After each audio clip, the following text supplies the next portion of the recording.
Hello everybody, welcome into my latest live video. It is Friday, August the 2nd, 2024. My name is CareyHolzman, and today we are continuing on with part 2 of a build we did at the end of April, and then we set it aside, and then got really busy.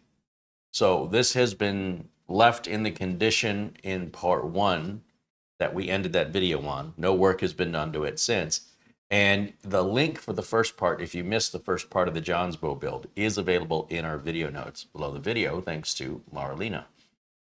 Hello, friends. Welcome in. A super shout out and thank you to our friend Peter Laycock, and we'd call him Buster. And of course, Frankie B with a very generous contribution earlier today.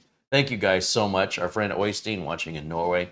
Our friends at Acronis, Roboform, and VIP CDK deals, we appreciate all their support so we can continue to bring you this level of content. Now, where we left off was, I think I still have to put, it looks like I need to put a power supply in here.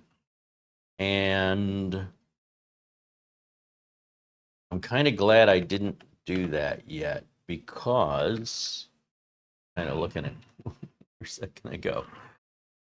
Did I put a power supply in here? I guess I didn't. I can't remember what I did. No, we have no power supply here. Okay, it doesn't matter because we'd be taking it right back out anyway, because after a while, someone left a comment and said, hey, is this version 2.0 of that Jonsbo TK-1 case? It's like, version 2.0, what's this person talking about? So I go online, and I look on Amazon, and sure enough, it says the case that's available is the TK-1 version. Well, let me rephrase. It doesn't say anything about version 2.0, but as you scroll through the pictures, there's a picture from the manufacturer that has text on it that says version 2.0. Then you start reading the description, and they're explaining version 2.0 can hold 2 drives instead of 1, and it can use the motherboards that have the connectors on the back of the motherboard, like Project Zero. And there's only 2 manufacturers, I think, doing that right now. And it's kind of a test to see if people like that. And if it sells, it might become a new standard. Or it's just a fad and these will be collector's items. But I went ahead and ordered an ASUS B760M BTF. So when you see a motherboard called BTF, ASUS says that stands for Back to the Future, even though that's BTTF. There might have been some trademark or something there where they couldn't use it, but it is supposed to be Back to the Future. And what they're saying is these are the rear connector boards. ASRock has the... ASRock? Yeah, ASRock has the... No, it's MSI. I'm getting it all backwards. MSI has Project Zero. ASRock has BTF. I don't think... Try this one more time. MSI has Project Zero.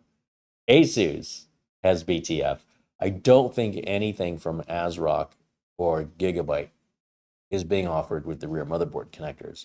Correct me if I'm wrong, but I would love to see this get adopted. Now, since this case will have the cutouts necessary to support the rear connected motherboards, it's a shame not to use it. So today we're going to pull this motherboard out. So that means we got to disconnect our heat pump, water block. With the RAM, I think we'll switch the RAM over, and we could switch the CPU over if we want to. Otherwise, I've got a brand new motherboard here, the B760M BTF Wi-Fi board, and I have an i5, this is what, a 13600K that we could pop in there. And in that way, we can leave the CPU on the board, pull the board out, take out the RAM, take out the SSD, put it on this board, reinstall everything, and it should be a much cleaner look. You're still going to see the hoses going to the radiator. But other than that, and it wasn't like, let's face it, even on a regular board, you can barely see these cables right over here. And we don't have all the cables hooked up, in all fairness. So it should be a super clean look. This cable, there's not much we can do about. That's going to power the pump, and the hoses are the input and output lines for the liquid cooling to flow. So, you know, these three we're stuck with, but everything else connected to the board will all go to the back. And this is a very spacious, kind of a dual chambered case. We have a ton of room in here for cabling. So yeah, let's push it all to the back. It'll be better. And then with this motherboard we take out, we will find another project. We'll put it in a different case. We'll find a home for it, and that'll be another build. So that's going to be the plan today. And if things go smoothly, I should say, get lucky here, we might be able to get this all buttoned up today. Maybe. I'm not holding my breath. Welcome everybody into our chat room. Chatting with me during a live video is a members only benefit, and that's to help keep the chaos, the spam, the bots, the distractions down to a minimum, and to give something back to our members that make these videos even possible. Remember, without the members, for the free viewers, you'd have no video to watch. So it's one or the other. So hello to Chris Garrett and Daryl Loftus, and hello to, I see Frankie B in there, and Ron Barnish. Welcome in. Luke Greenia. Did I say David Graham? Hello to David Graham. Paul Gray joining us from Australia says hello. Matthew Burton with a $10 super chat says good afternoon, Carey and chat. Happy Friday. Thank you, Matthew. Back at you, my friend. Chico48 saying hello. There's Mark Baggett, Avery Ramsdorf, and Mark Gaines. Mark joins us from Northern Ireland. And let's see. Lou Greenia says, it looks like it's time to save for a new mini PC. I took out the NVMe drive on his Ace Magician CK10 that failed overnight. And he tested it, and the NVMe drive looks fine. Yeah, I would expect it would. The RAM is soldered on, so I can't do anything with that. On to saving mode. Interesting. All right. Well, that's why we like to put these machines into the hands of actual users that will use them, and then report back to us. How's it going? Is everything working fine? Are you having any problems? Are there things you like or dislike now that you're living with it? And so with Luke, I think he's had it about 1.5 years. And then we probably had it 6 months before we sent it to him. So it's probably 2 years old. It's still a bit young to be failing, but we don't know the problem.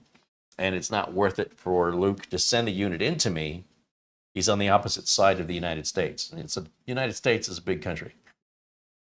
So the cost of shipping that back and forth, not even knowing if it's repairable, is a significant piece of buying a new machine. You know, that could be, the cost of that could equal 50% or even 30% towards a brand new computer that'll have a modern processor and a new warranty. So he's tried a different power supply. That did not work. And he's just tested the NVMe. So I don't know. Could have had a power spike. We don't know what happened. Mark Leibowitz says hello from Chicago. There's Tim Davern saying hello, along with Patrick Manny and Richard DeFries, John Paul Bacon, and Dan Nilsson. James Carter says hello, as does Charles Purdy. 3D Everything, Dave Batt and Garfield Rupace joining in, saying hello. Gerald Wallace, John Lewis say hello. Welcome in, my friends. It's good to have you here. And let me just check the phone real quick, because there was an Amazon gift card, I think. Let me just check this before we get started. PayPal contribution. Thank you, Frankie B, for that. It did seem like there was one other thing here. I don't know where it went.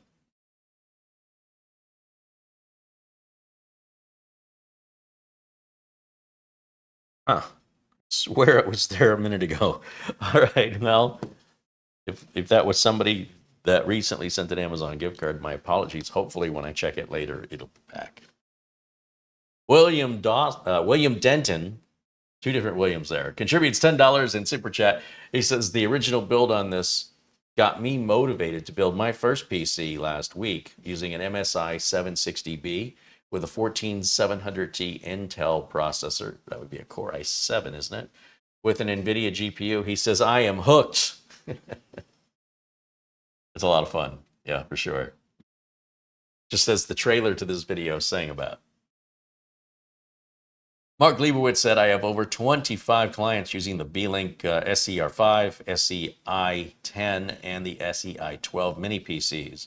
They may not be exciting, but they've proven reliable over the last 18 months since I found out about them. Yeah, but B-Link's been real quiet for the last 6 or 8 months too. That I haven't really seen much or heard much from them. But I'm glad to hear they're working well. I think B-Link makes a good quality product, as does Minis Forum and Geekom, GMK Tech probably, I think. But when we deal with some of the other manufacturers, we don't know. So like with the Ace Magician thing, that's the first failure I've heard of. And I've had a failure. I've had 2 or 3 failures on B-Links, but one of them was my fault. So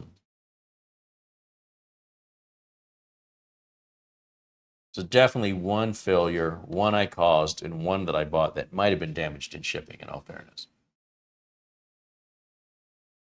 I don't think I've seen any bad minis for them or Geekom machines. Maybe we'll get some ASUS mini PCs here. We haven't reviewed any of those, I don't think. They're pricey, but maybe they're worth it. We'll find out. Put that on the to-do list. Kurt Schlegel says hello. Welcome in, guys. Thank you again for being friends of the channel and supporting. I consider you all my friends. Mark Liebowitz said, Minis Forum mini PCs have worked out fine for me too. I just don't have as many of them in the client's hands. Yeah, fair enough. Fair enough. All right, now, let's go ahead and take this motherboard out. This is the motherboard box where you put all the spare parts. And then these are the 2 fans that I hadn't put in yet. They're going to go down here. These are reverse spinning fans. This is from Jonsbo, the company that makes the case and the company that makes the liquid cooler. So we're trying to make this look like it does in the marketing pictures. Not exactly, but we're trying to get into that ballpark. So if we pull up the link for the Jonsbo case, and you'll see the marketing pictures they have for it, that's more or less what we're trying to do. And since they're featuring their own fans and their own cooler, I'm like, let's do that. Is it a good cooler? Is it reliable? Does it work well? Only one way to know for sure, right? You can read all the reviews you want. At the end of the day, what is your experience? That's all that matters. Did you have a good experience? There's a sticker on here. Please push backward to take out top plate. Oh, well, that explains why I left the sticker on there. I would have forgotten that by now. All right, so I'm going to lay this flat so I can work on it here. And the first thing I need to do, I've got the front port I/O plugged into it. I just need to remove any plugs that are plugged into it, such as we have a CPU fan plug, which I'm guessing are these 2 fans that I plugged in up here.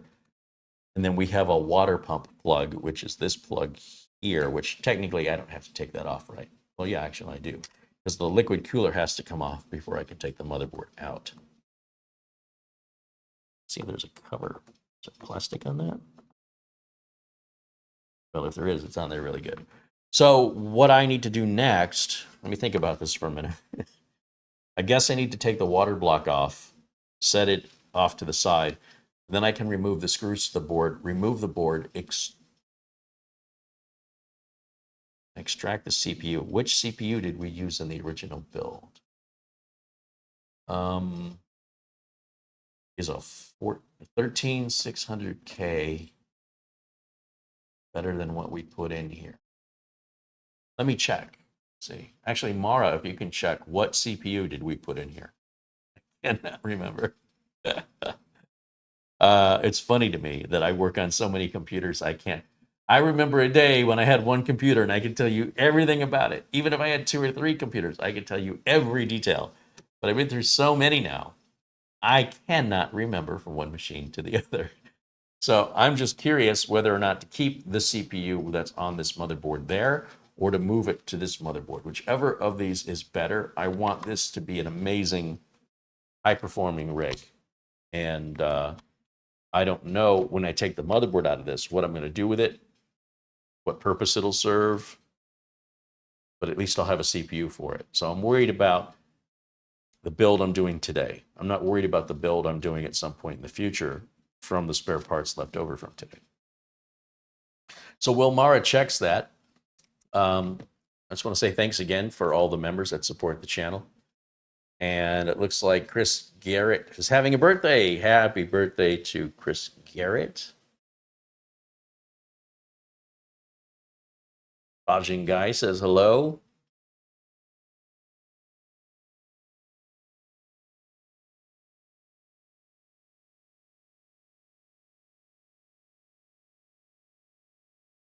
A 14600K is what was Mara's telling me that's what we put in here. And this is a 13600K. So what we've got in here is just a little teeny tiny bit better. So I think we'll go ahead and pull the CPU out. We'll move it over. And you know what else? When we do that, we won't have to replace the thermal compound if we're careful, because this is just built.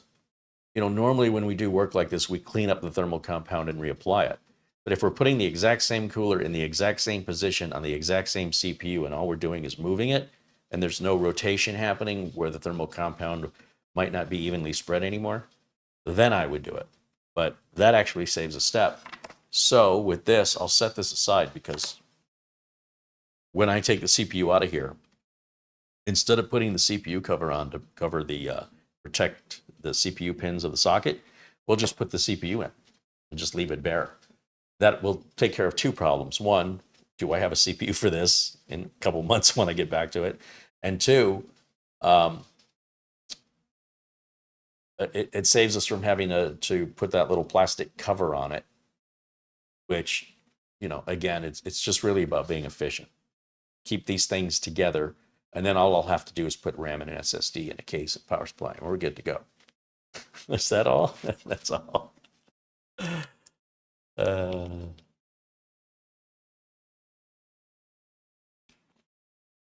right, let's take a look here. We want to get the water block off. Now, anytime we're taking screws out, it's always safe to use an electric driver. It's putting the screws in, especially if you're a beginner or you're not real confident or familiar with your electric driver. You want to turn them in by hand. Now, you'll see me using an electric driver because I've been using it for years. I've got a torque setting on it, and I oftentimes start the screws before I just drill them right down. I make sure that they feel right when they're going in. That's easier to do with a manual screwdriver. But if you were working on as many systems as I work on over the last 30 years, you'd probably have carpal tunnel syndrome by now, or repetitive stress disorders in your hands. But if you're just building for fun, don't worry about using an electric driver. If you have one and you're taking things apart, you're not going to hurt anything with the electric driver. The problem I'm having right now is that bit is a little too narrow for those screws. So after I just explained all of that to you, you don't want to strip the screws out by forcing it, and I'm too lazy to change the bit. So I would rather do this by hand, so I'm not going to, I think they call camming out the head of the screw. Then I'll be really upset. If your bit does not fit perfectly, and I mean perfectly, into the head of the screw, you better be really careful or you're going to ruin the screw. You will cam out the head, and then the screw's bad. You won't be able to tighten it again. Keep in mind how lazy you want to be, right? I want to use the electric driver, believe me, but this cooler came all the way from South Korea, and if I strip out one of the, or cam out one of the heads of the screws, where am I going to get a spare one? Where am I, you know, I have to write to the company and have them internationally ship me a screw? That's one downside from this particular part selection, but you know, I want to do something different. And this is part of the consequence of doing something different. I don't get the kind of support that I would get locally. And I knew that when I ordered it.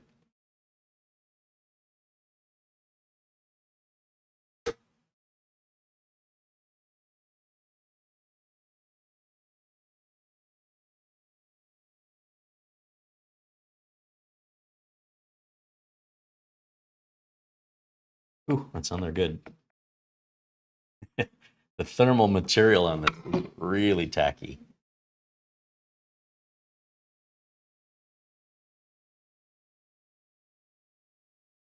I think I've got the screws all the way out. I can't tell.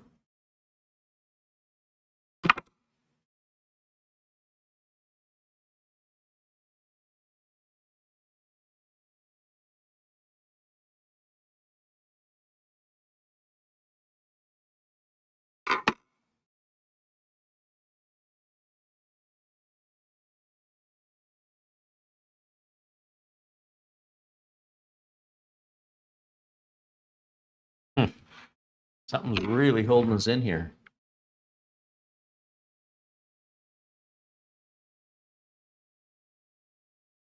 Let me just check the back of the motherboard, make sure I'm not missing anything back here.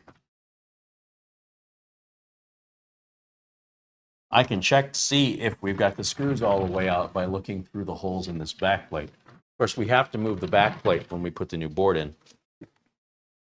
Take a closer look.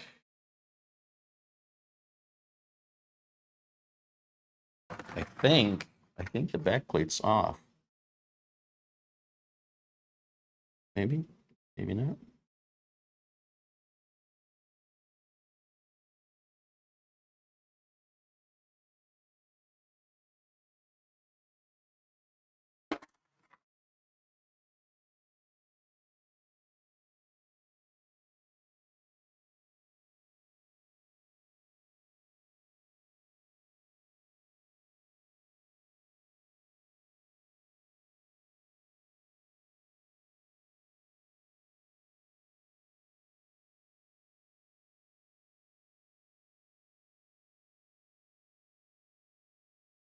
That feels like those screws are out of there.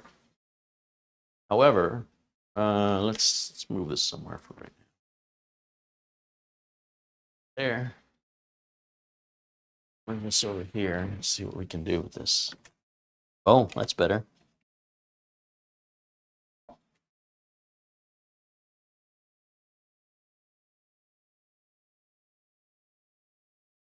Well, I was thinking these were screws that these are just thumb screws. I was thinking these were actual screws, but these are just thumb screws, and they have to come all the way off. I can't take the cooler off without taking the thumb screws out. I don't remember how I put this in. This is the problem when I delay these projects, and so as a result, I don't know what I was thinking just now, because usually this is how most coolers install. I was thinking it would look like this, but it turns out, well, you can see that. If you remember, when we installed this, we got lots of thermal compound there. We're going to save all that so we can reuse it. If you go back to part 1 and you watch, what's holding that back plate in, and the reason why I couldn't pull the back plate off, is these screws right here, or these standoffs. One end goes into the back plate from the other side of the motherboard that holds the back plate. And the other end, the CPU heatsink screws down to and compresses them together. So these two pieces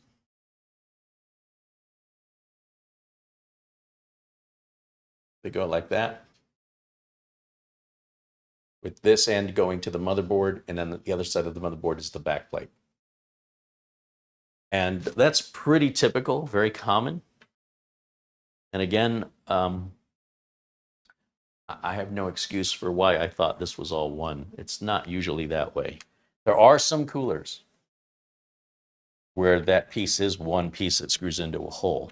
That's often on like 2066 socket motherboards and, I don't know, just some third-party manufacturers. So I need to take all the standoffs off in order to get that back plate out. Not only can we not install this cooler without this back plate, we can't install any other cooler with this back plate. So it doesn't do us any good to leave it on. Even if we weren't going to reuse the cooler, it'd still have to come off either way if we're planning on putting another cooler on this board.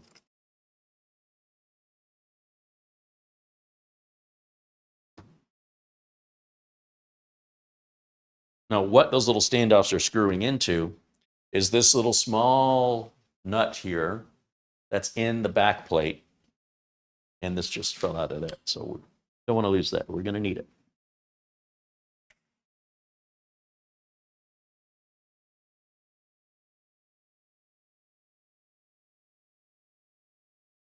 Those just kind of rest in the back plate. So if you're taking the back plate off, just be aware to watch for those because they will fall out. The little standoffs we're removing also hold those, the nuts they're screwing into holds those in place as well. I'm just wondering if my 5mm socket will work on these. I don't think it's deep enough, but I want to try it because this last one is pretty tight.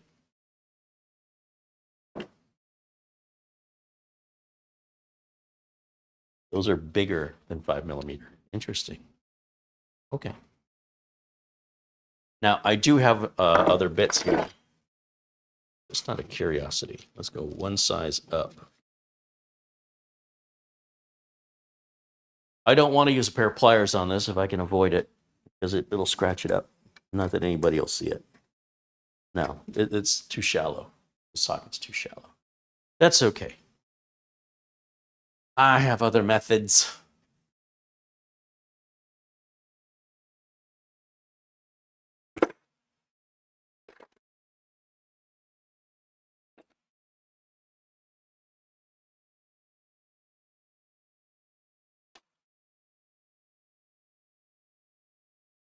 Rats.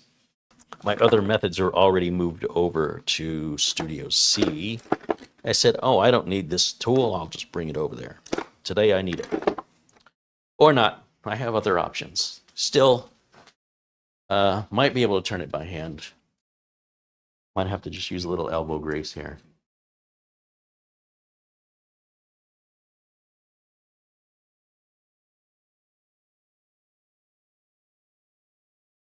No, that's in there really good. I don't know why that one was tighter than all the others or how I did that. I'd have to go back to the video and watch what I did. However, I will do what I did not want to do, which is to use a pair of pliers. Just looking to see if I have anything better than needle nose. Those are the worst ones to use.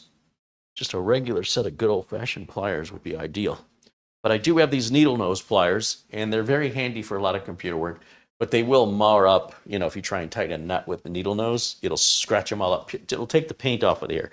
These are painted black, and if I'm not real careful, even if I am careful, I guarantee I'm going to take some paint off of it.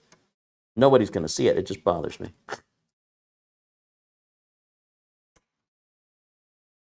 Has really nothing to grip onto. So it just slips right off. Now, I've just broken it free. I shouldn't have to use it any more than that. There it goes.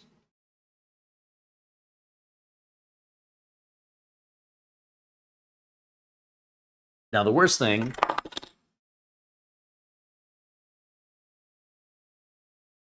if you look at the back plate, you'll see the little nuts that the standoffs screw into. They have a little plastic washer here that keep it from hitting the back of the motherboard with the metal making contact. And so where I found the little screw that fell out, right, that goes in here, there is supposed to be a little plastic washer on there. And I'm going to need to locate that because we definitely need it. We're going to need all the parts. So it's really important that you work on a clean workbench, that you're not going to, you know, knock stuff on the floor and lose it. So the benefit we have right now is wherever that plastic standoff went, oh, I already found it. It's right here in the bottom of the case. Or it's not a standoff, it's a washer. And so what I can do is place this right back in there. Rubber washer back on it. Now that's ready to install on the new board. Now, as we take the old board out, I want to lay the machine flat, which isn't going to give you a very good view. But I also want to be aware of where the bottom of this heat pump is, because I don't want to get thermal compound all over the inside of the computer. It's very difficult to wipe it off. Now look, most people would just wipe the thermal compound, clean the surfaces, and reapply it. And I'm kind of being lazy about this, right? I'm thinking to myself, as long as we're using the same CPU and the same cooler, putting in the same orientation, wiping the thermal compound is completely unnecessary. On the other hand, in the amount of time I've talked about it, I probably could have already done it. So now that I'm talking about it, I'm having second thoughts. But let's just get the motherboard out, and I'll think about it. I just feel like if we're careful, we won't get thermal compound everywhere. That's my biggest concern, is about keeping everything clean. It's not about the cooling effect. The cooling effect will be the same either way. It's just how much of that am I going to accidentally get on my fingers, and then my fingers touch the case, and it goes all over that. So, but if I'm careful, I don't know which way is harder. All right, let's go ahead and remove the screws here that are holding this in.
Kind of nice that that cutaway is right there and you can see what I'm doing.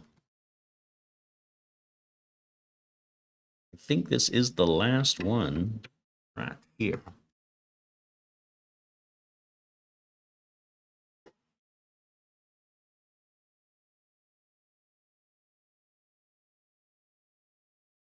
Normally I wouldn't approach it from this angle, but I'm trying to give you guys a view here.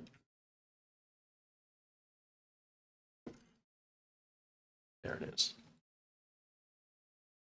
I think that's everything. And then in theory, now I don't have a heatsink to lift up the board from, and I don't want to grab it from the RAM. My instinct is grab that thing sticking up.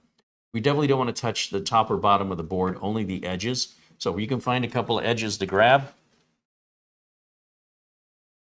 I can grab the edges of the heatsink on the NVMe and the PCIe port right there. That's a safe way to handle it. Of course, if you're wearing an anti-static strap, it's much safer for you to touch the components. However, they still might go through, you know, if you're wearing a glove or just through your skin, and the bottom can be very sharp and pointy and can break the skin. So just be aware of that. Holding it by the edges is just better all the way around. Nick Cavalry with a €5 super chat contribution says, "Hey, Carey and Mara, good to be here with everyone." Hey, Nick, thanks for joining us. And Raj D renews his membership. He's now a member for 16 months. Thank you, Raj.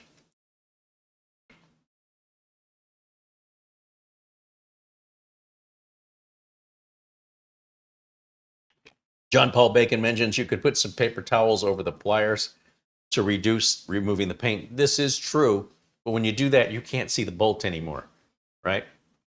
And then on top of that, the paper can leave fibers behind, which you can blow out, you know, with a duster, but I don't know, just be slow and careful. And my preference is to use the right tool. Now, we've got some stuff still here at Studio B, so we can continue to broadcast while we're moving stuff we don't use very often or don't think we're going to need over to Studio C. And it just so happens that tool, along with some other tools, have selectively been moved over there since I figured, let's get these moved now. I won't have to worry about it later. I probably won't need it between now and then.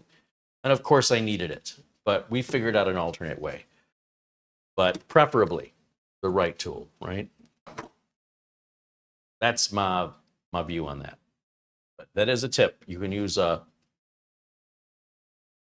you use a cloth or something, you're introducing static potentially. Paper should be okay, like a paper towel. Plastic introduces static, so you don't want to use plastic. When I'm working on a computer, my goal is don't touch anything on top of the board ever. So if I'm working on a standoff that's going through the board, I don't want a paper towel to rest on top of the components. It's probably okay. It's just ingrained in me. Don't touch the top of the components with anything, not even a duster. Don't touch them. So that's my rule. Now, let's see, what do we have to do here? We've got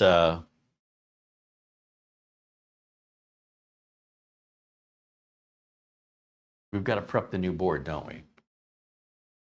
All right, so let me think. How do I want to space? I need a bench twice as big as this is what I need. I'm going to just move this out of the way for right now. We'll set it down. We won't need this again until the motherboard's prepped. Now, the motherboard prep should be pretty easy. We're moving everything over.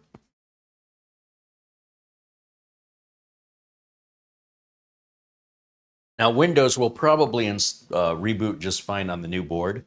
However, it's still a good idea to do a clean install regardless.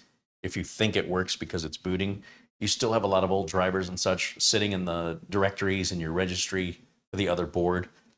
The other board was, what was that, a B?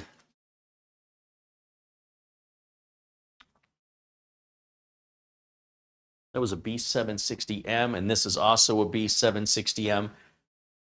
There may not be much in the way of driver issues, but I would still, once again, do a clean install on a new motherboard. That's somewhere you don't want to be lazy, in my opinion. You know, a clean install was not a big deal, especially on a brand new build where there's no data to back up, no configurations to worry about. Both boards are the same chipset, so they should be using the same drivers, but where the drivers may be different is in the network card, Wi-Fi card, sound card. It's enough that makes me want to just do a clean install. So again, when you see me handle the board, I'm grabbing it by the edges and I'm grabbing it by that VRM heatsink.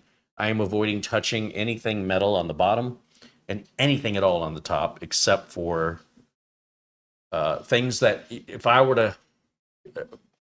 there was an electrostatic discharge into the heatsink, it won't hurt anything. I could static shock these heat sinks all day. There's no harm to that. Okay, let's set this down over here. How do I want to do that? I guess we can take everything off first. Let's take everything out of here. I was wondering, I have a different camera. We were playing with the close-up camera the other day, and it's really struggling. I have a different close-up camera, and this one has more traditional controls. And even though to the viewers, it looks like the same camera, but when you look closely, it's a very different camera. And this is the one that Mara would use. But here's what I was thinking. This camera has legs. And if I set the camera up, maybe right about here, and tilt it, I wonder if that's going to work. It's worth doing. Only one way to find out. Speculate all day. Let's just plug it in and see what kind of picture quality we get out of this bad boy right here. If I can figure out how to turn it on.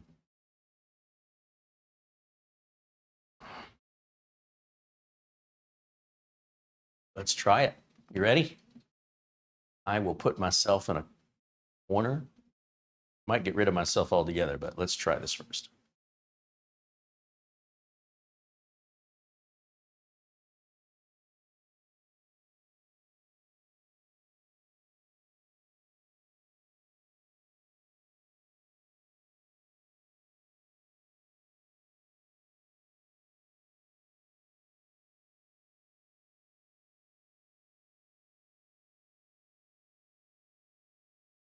Okay, that might work.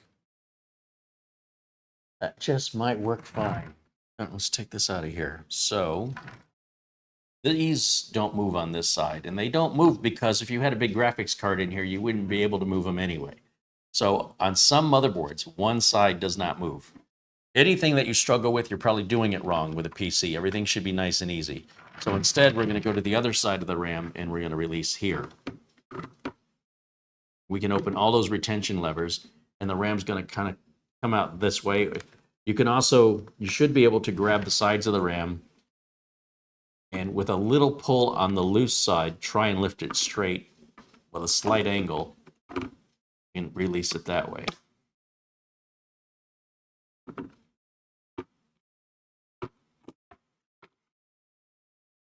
I didn't check to see that these both had the same. These DDR4 or DDR5? Well, we're going to find out. That's all right. I didn't even think about that till just right now. I'm like, maybe I need to leave this RAM in. But hey, RAM is super easy to take out and put back in. No big deal. So in this case, I can grab the RAM on the heat shield here if I want to grab it this way, and then lift up and out, being very careful not to tear at the socket here. And then that's our RAM. I need to remove the solid state drive from here.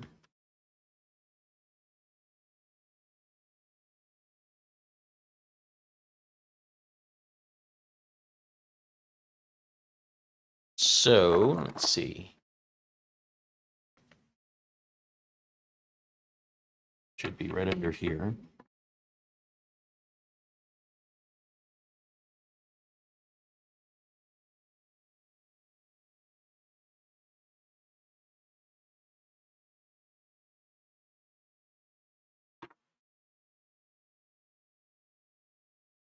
Oh, this is the one where the screw that holds the heatsink down also holds down our NVMe drive. I remember this guy. Yeah. So we have a 970 Evo Plus. Why did we put a Gen 3 in there? That was an odd choice. This is a 2 terabyte Samsung NVMe Gen 3, which I don't know what I was thinking. I should have put a Gen 4 in there. This is a good drive, don't get me wrong, but the rest of the system is going to outperform this for no good reason, except maybe I was just putting together parts I had at the time. But now that I've got a better vision of what I'm going to do with it, I want to make it nicer than that.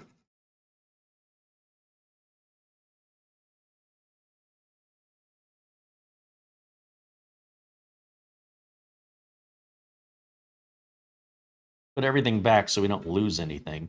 And then when we come back to this, whenever we get time to revisit this motherboard, we'll do a different build in it.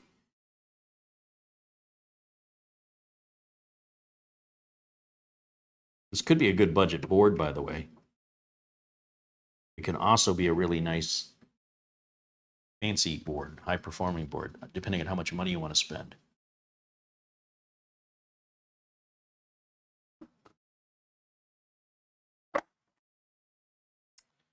Okay, and finally, we're going to take the CPU out. And again, this is going to get a little dirty. I will grab a paper towel for my fingers. There's nothing you can do to avoid getting that on your hands other than wearing a nitrile glove. The problem is, ultimately,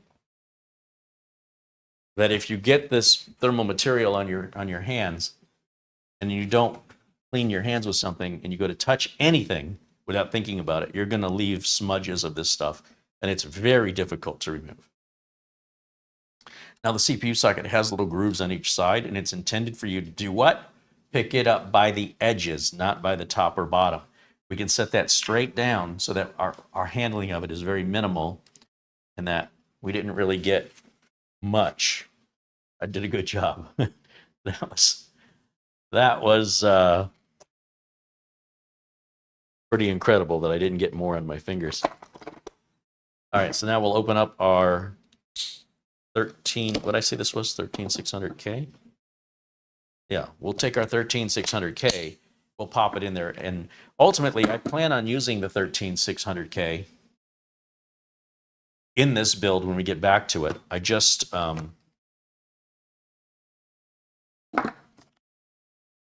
I'm looking forward to not having to move all these individual parts. Once the CPU is installed, we'll put the documentation in the motherboard box, and we'll take what we've got as far as documentation in the current motherboard box and move it to the new motherboard box so we keep everything straight together.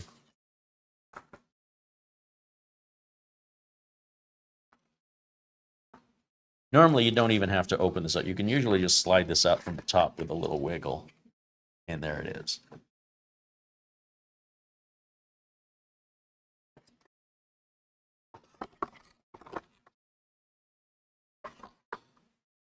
When I put this back in the box, my OCD, I want to orient the box so that the holes line up just the way it came out. All right, so we'll set that over there. We'll set that over there. And we'll put the CPU in right now. We're just going to put it in bare, no thermal compound. This is a delicate process, so slow down on this point. Set it down gently. You can kind of grab the edges of that heat shield and wiggle it. Make sure that it's being boxed in by the little plastic wall it's sitting in between, and that keeps it from sliding around. That's how you know you've got it perfectly centered. Then and only then do we close the lid down, because that's going to start putting downward pressure and making the connection to the pins. And if we don't have that exactly right, we start breaking stuff. So it's not that it's difficult, it's just you've got to pay attention. So we've stripped the board of everything we need for the new board. And I'm going to move this away so we can get the new board out here. Okay, I'm running out of space. I don't know where to put this. Should be a spot here somewhere. Guess I'll put it over here. That.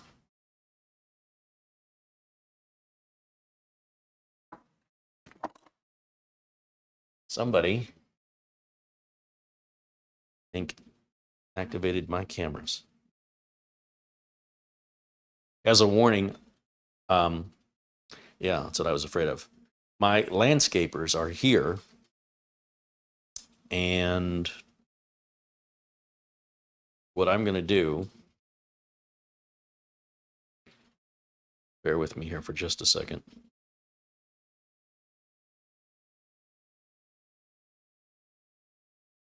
I need to set the cameras to go to sleep for about an hour so that the landscapers won't keep activating the alarm.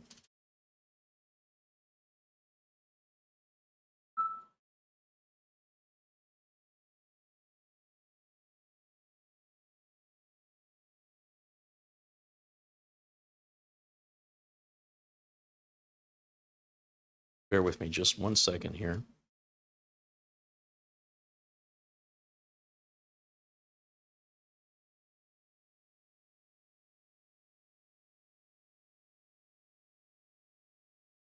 Okay, that should remove any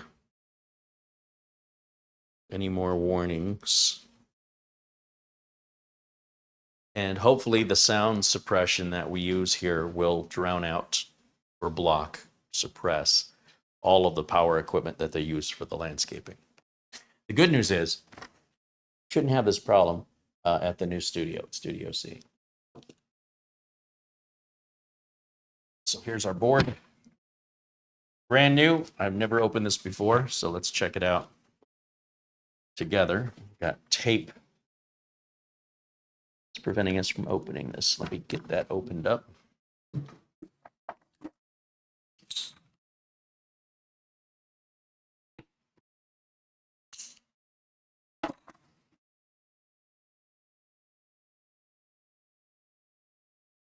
Oh, that's interesting. The accessories are on the top of the box instead of under the motherboard. There's our Wi-Fi antenna. There's SATA cables. And this looks like an M.2 screw, two M.2 screws and standoffs, I guess. We've got a little rubber cushion here, maybe for the bottom of an SSD, I'm not sure. A certificate of authenticity, whatever that means. Our owner's manual. This is packed opposite of how we're used to this. And the stickers. Everybody needs go faster stickers. Put the stickers on and make the computer go 10% faster. And then the board is underneath. That's very backwards. But not that that's a bad thing. It's just the first time I've ever seen that. Is that the new normal? I don't know. But we'll take this piece out because we want this box to be empty. We'll throw this piece in the recycle bin. This piece of cardboard is good to recycle. And then we'll put all the spare parts and screws into the empty motherboard box as we normally do.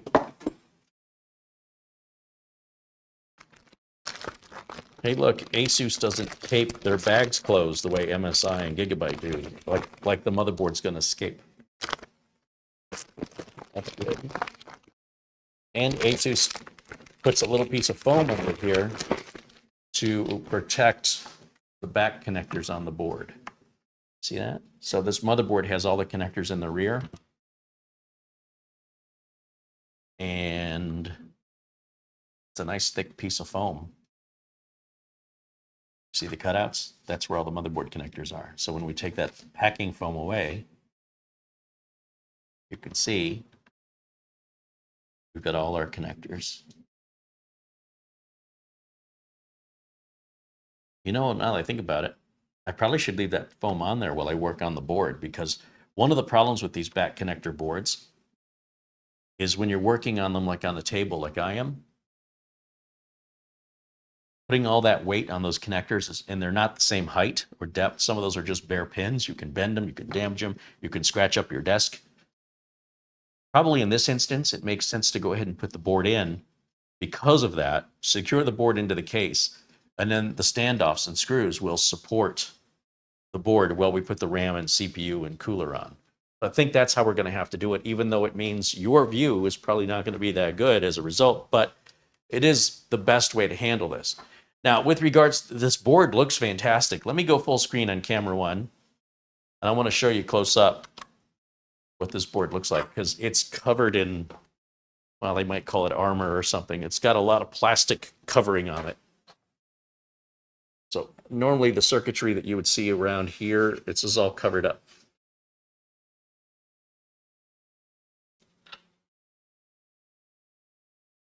This is a MicroATX board with the connectors on the back.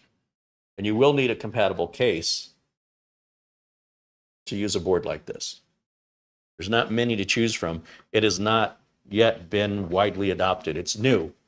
So, you know, if people buy them, they'll make more. If people don't buy them, well, it was fun while it lasted, I suppose. We do have a piece of tape here on the I/O shield to take off. Go ahead and remove that now. And I think that's the only piece of tape on here. We'll just set that right over there. I'll put the board on the box for now. All of this stuff we've taken out of the box. This is all going to go back in because I don't want to mix things up. Now, we might need these screws, so we'll keep these out. But all this stuff, this can all go back in the box. Like I said, I don't want to mix up what came with which motherboard, and that's a great way when you're working at my scale with as many parts that I work on. Trying to keep everything together is a huge time saver. David Moore with a 10-pound contribution in Super Chat says, I love watching your shows. I have learned so much from you. Right on. Well, thank you, David. Thank you for your kind words and your membership and supporting the channel. You know, without folks like you, these videos just wouldn't be possible with the investment that it requires. However, let's get the case back. Let's verify that I do, in fact, have version 2.0, because there is really no indication anywhere that I can find where it tells me on the case or on the manufacturer's website or on the receipt of my purchase that I purchased version 2.0. Now, I understand when the original version of this case came out, they would not have called it version 1 because they didn't know there would be a version 2, or that's what they would have made as version 1. So you think if it doesn't say version 2 in the receipt or on the product description, you probably has version 1. But everything I'm comparing the pictures, and I'll be darned if this does not look like version 2, and I don't know anywhere where it says it, except maybe on the box, which I threw away a long, long time ago. Maybe it doesn't say, I don't know. So I'm going to go on faith, and faith that the pictures that I was looking at properly. And let's just find out if this is going to fit. Here we go. I think it's going to be fine, but I've been wrong before. Another reason not to prep the motherboard. Wouldn't that be terrible for me to move everything over and then find out the case isn't going to work? Would suck. And you'll notice I'm grabbing it by the heatsink and the I/O shield. Wow, that just went right in. Let's use one screw and put one screw in and flip the case up and take a look at it.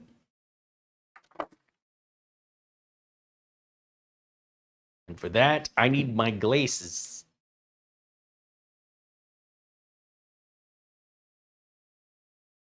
You see how high this bench is? You see how difficult this is for me to reach in? Normally, when I work on a computer bench, repair bench, it's about 4 inches, 3 to 4 inches lower than the height of this bench we're using. And I'm going to have to do something about that at Studio C. I think this bench needs to go, and I need a lower bench. I'm too short for this kind of stuff. Okay, let's just put one in the, can we put one in the middle? Probably if we lined it up first, we could probably do that.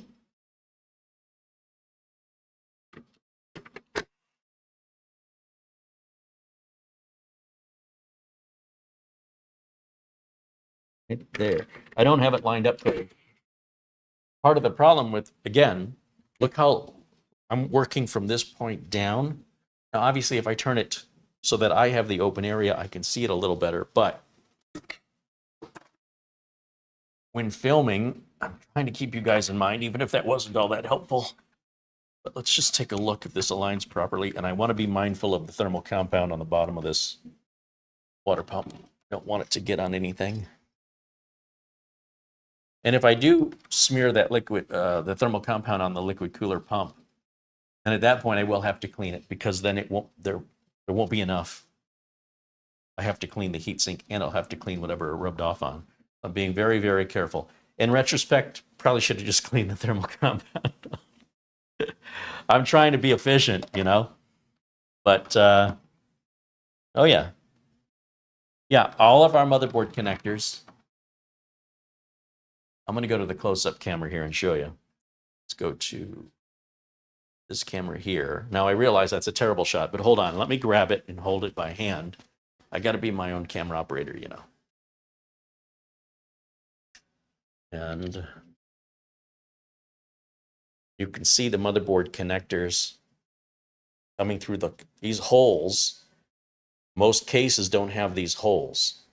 So that's what you need if you're going to use a back-connected motherboard. Got another one right down here. We've got more USB. Our front port, you know, with a power switch, LED, stuff like that's down there. Then come all the way up here, and then there's our CPU connectors, much easier to get to. And then look how deep this case is, so that there's plenty of room to hide the cabling. Even if you don't want to cable manage it, just shove the cabling in there, throw the cover on. No one would ever know. It would just suck to try and work on this. Now, granted, we have taken out the hard drive cage that was up here, and that will go back in. I just want it out for right now because I need to get to these screws, and that was in the way. Also, it's in the way of plugging in on the back connected motherboard. So we take that out so we can hook up everything. And then one of the final things we'll do is put the cage back in. You'll also notice there's no power supply in here. So once the cage and the power supply are put in, we've lost half of our cable management space, but we don't need anywhere near that much.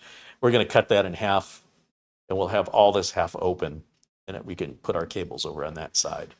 So that should work out really nice. And if we spin this around, it's going to match really nicely with the case. Okay, so that was the idea anyway. Let me put this back down.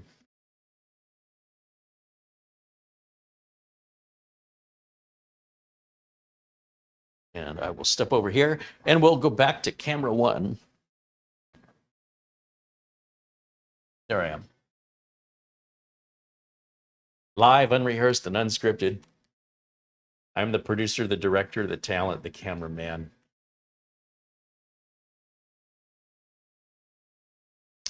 Pratap Gunrug contributes $5. He says, "Hi, Carey. Hey, Pratap, how are you, my friend? Thank you for your super chat contribution. Since I verified everything looks good as far as fitting it goes, I'm going to go ahead and put the rest of the screws down into the motherboard mounting points and secure that board down. I'm going to go ahead and lay the case flat for that. And then we can put the back plate and the water pump and the RAM and the SSD in, probably in the reverse order that I just said. All right, let's just do this. I can probably, if you guys want to see, I could probably do this standing up. For my next trick,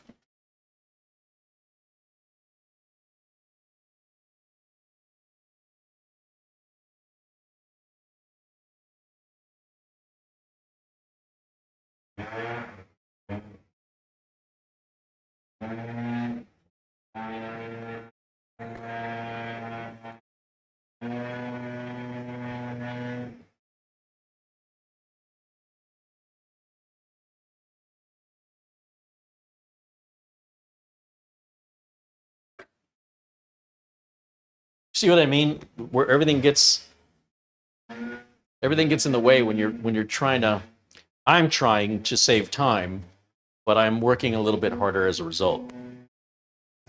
I could take everything out and clean everything up and take more time, or sorry, take less time. Take more time, but I'd be working. It wouldn't be so difficult to work on it. It'd be a much easier, less stressful thing to work on without everything hanging and attached. It's your choice. Either way, I'm working harder, thinking I'm going to save time. I don't know. We'll see how that works out. I can't get to the other motherboard mounting points like that, so I'm going to let this, because of this block here, if the thermal compound wasn't on it, I wouldn't worry. I just don't want that stuff, as previously mentioned, getting all over.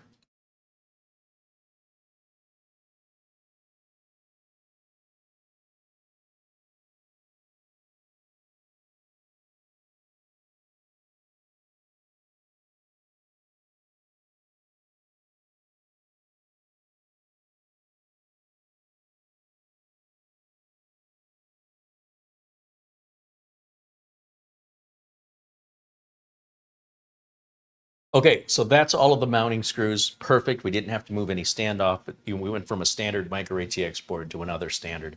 So that makes the installation much easier when the manufacturers follow the standards. We appreciate that. Now, I could go ahead and put the back plate on right now. And so to do that, we will lift this back up. Once again, I'm being mindful, not letting that thermal compound get on anything. And what I'm going to do is take the back plate here. I'm going to just place it right back here. You see here, and you'll see there's 4 holes around this metal plate here. So I'm going to take care of that. And we need the standoffs to secure it in place. I need at least 2 anyway, 1 for each opposite corner, and then I won't have to hold it. But right now, I need to hold it with my hands. This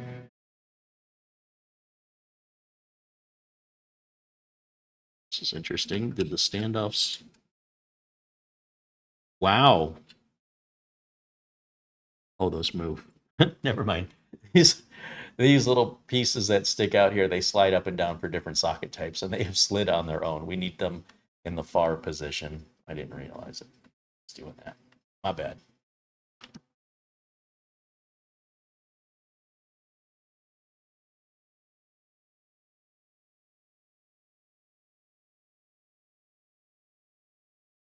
We use the short end of the standoff to go into the back plate, and the long end is for your water block. That's pretty universal.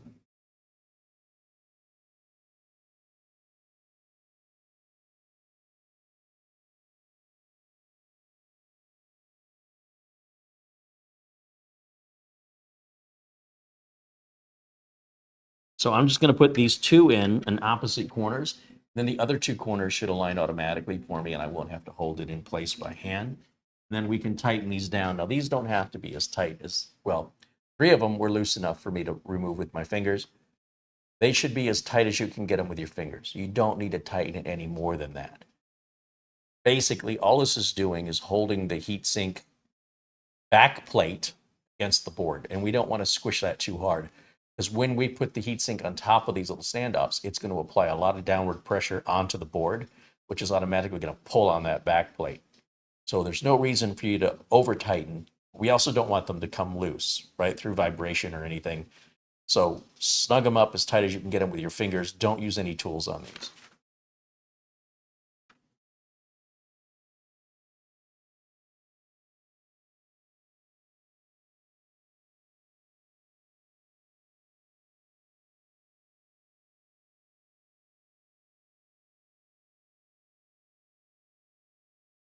All I'm doing with my hand back here is I'm trying to get the sliding nut to slide into the hole, since it's very loose. So if it fit in there tighter, it might stay where I put it.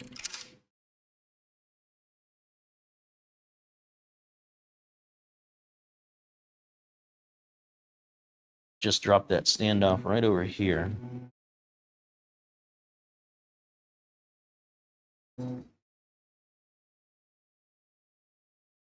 And the other problem I'm having is because I've left the standoff so loose, it's still pushing back the back plate, which wouldn't have happened if I had tightened the screws or the standoffs down a little bit more. So now, as a result, I have to slide that nut back around and relocate it. There it goes.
So it turns out Jonsbo was pretty smart with their design, because even when you fully tighten down those standoffs, no matter how tight you get them, tool or no tool, they hit a stopping point that prevents this back plate back here, this back plate, getting crushed up against the board. So even though those standoffs are tight, this back plate still looks like it's loose, when in fact it's on there tight. And when you apply the heat, the water block to it, when you put the when you put the thumb screws on it, it's going to compress the two together, and that won't be loose anymore. And that's why you don't need to over tighten the standoffs.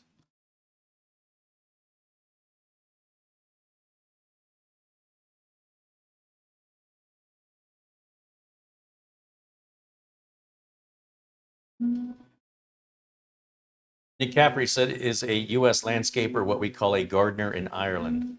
Maybe. I've never been to Ireland, but I can tell you that landscapers typically mow lawn and trim the yard, like you guys will call a backyard your garden. When I go out to the garden, and you're referring to the entire back, what we would call the backyard. We typically refer to a garden as a place where food is grown. So, or flowers. You've got a planter with a little area that you are growing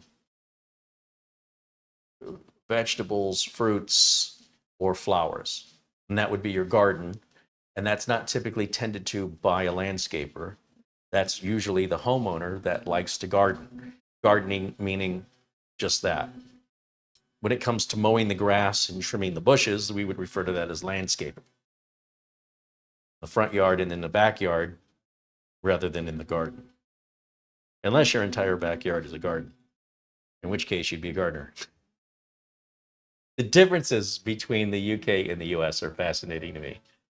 These aren't glasses in America. These are eyeglasses.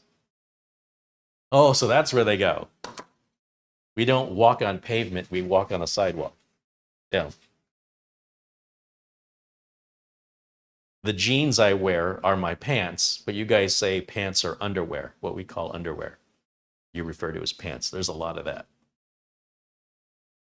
All right. Let's see. Finishing up putting the water block on. Oh, no, you know what? That water block might get in the way of putting the solid state drive in.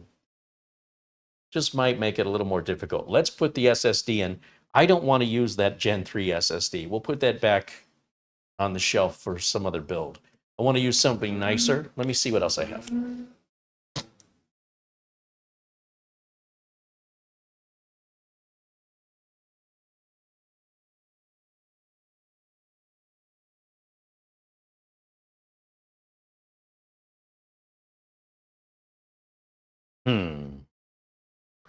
These are all Gen 3. I have a Gen 4. Oh, wait a minute. I have my last Beijing S880, just like we used, was it last night? I can't even remember. Was it last week, last night, 5 minutes ago? How much can the human brain take before it explodes? Anyone see the movie Scanners? Never mind. All right, so I've got a brand new in the box Beijing S880. This is a Gen 4 2 terabyte drive. That is much more appropriate for this build. Luke Greeny has said this is shaping up to be a very nice blackout showpiece. Oh, no, it won't be blackout. This whole section is glass, one piece of curved glass, and we've got RGB on the cooler, we've got RGB on the RAM. I don't know if the motherboard has RGB on it, but that's the point. Otherwise, why have the glass? But we do have blackout builds, but usually the glass will be tinted so dark that if we don't put any RGB in it, you'd never see the inside of the case, just like a metal case panel. But when you've got a nice clear piece of glass, take advantage of it. Looks great, especially in a dark room. I just noticed I have thermal compound on my knuckle some way. Somehow, my knuckle touched that thermal compound. It's just a little bit.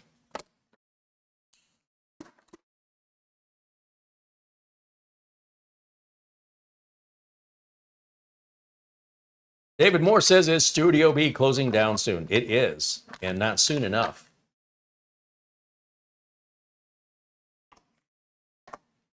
John Paul Bacon said, this is not typical Carey.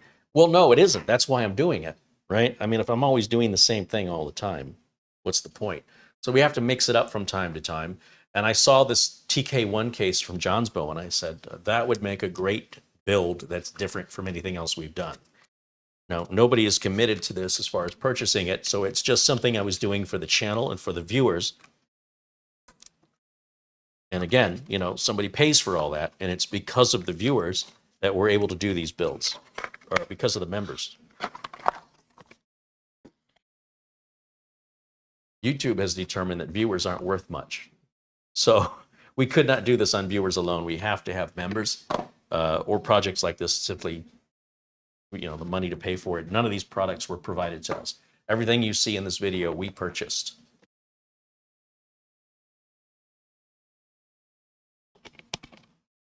Now, if we end up selling it, we can take that money and put it back into the channel again to buy more stuff. If it ends up sitting here, then to do another build, we have to pay for it again. So we'll see how that goes. But that's the challenge. Well, we're also putting a lot of money into Studio C to prep it. And, you know, a little nervous.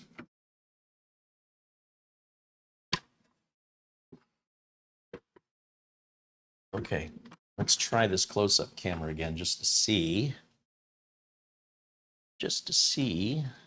There's a way we can position it. I got to move it, so hold on a second. As wide as we can get. Yeah, it's a little low, fortunately. There's nothing I can do about that. But it'll have to do. Actually, that won't do because I need to get in here from where the camera is. I can't do this from where I'm standing. I have to change out I have to install the CPU and the SSD, and you guys can't see it from there anyway. So that won't work. Nice try, though. Get an A for effort. Now, of course, we have the overhead, and we can turn the overhead on. And that may be what we have to do, even though the picture quality of that, I don't think matches the picture quality of this one at all. But it's all we got, and we're moving all this stuff out. So half of the stuff that was in here, like extra tripods that we could set this on, those are already moved. So, yeah. Fly by wire. Flying by the seat of our pants, what I mean to say. I need the HDMI cable off of here. First of all, let me straighten this back out.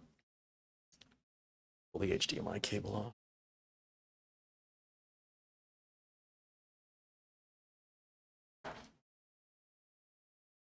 I'll leave the USB cable attached so that battery can charge up. And then we'll run off batteries on this bad boy over here. And hopefully we have enough battery life in there that that the camera won't power off in the middle of the stream. It probably will, but trying to be positive. We'll see. We'll see what happens. Now, this camera's all tilted and wonky, so I'm going to have to adjust it. So bear with me for a second as we switch back over to the other close-up camera that we just hooked the wires up to. Oh, that's a lovely picture of the floor. All right, let's go over this way. Yeah, see what I'm talking about? Let's raise this up a little bit like this. And I think what I want to do is actually lower the camera down. Rather than zooming it, let me just lower it. Oh, motion sick. Okay.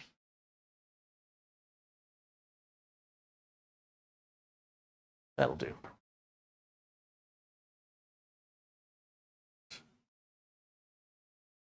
What I need to do, put our CPU in.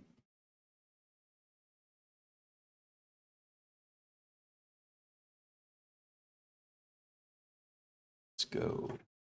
That's a funky lever. See how that standoff almost got in the way right there of lifting that up.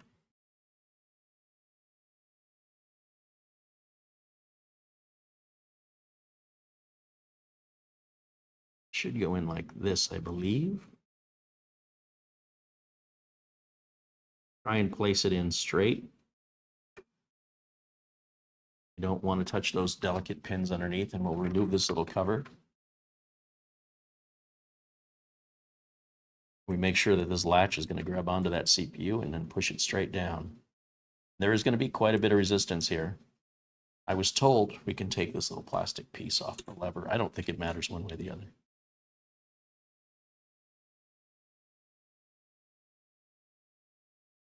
This was harder to do with this standoff right here. So I should have done this first and then put the back plate on. It would have been a little easier. With that in place, you know, the block can go back on. We had the block on.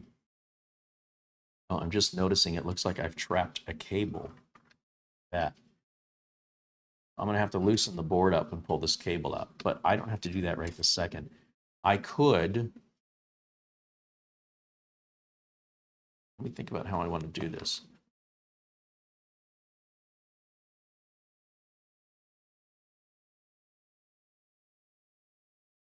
So it's got writing on the top, and you can spin that around, so we don't have to put it in a certain direction.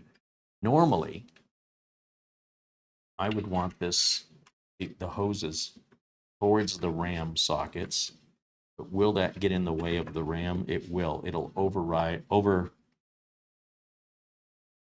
still check this. Yeah, it's going to get in the way of the RAM there. So then the other way we could put it in is this way, but then that could interfere with the SSD.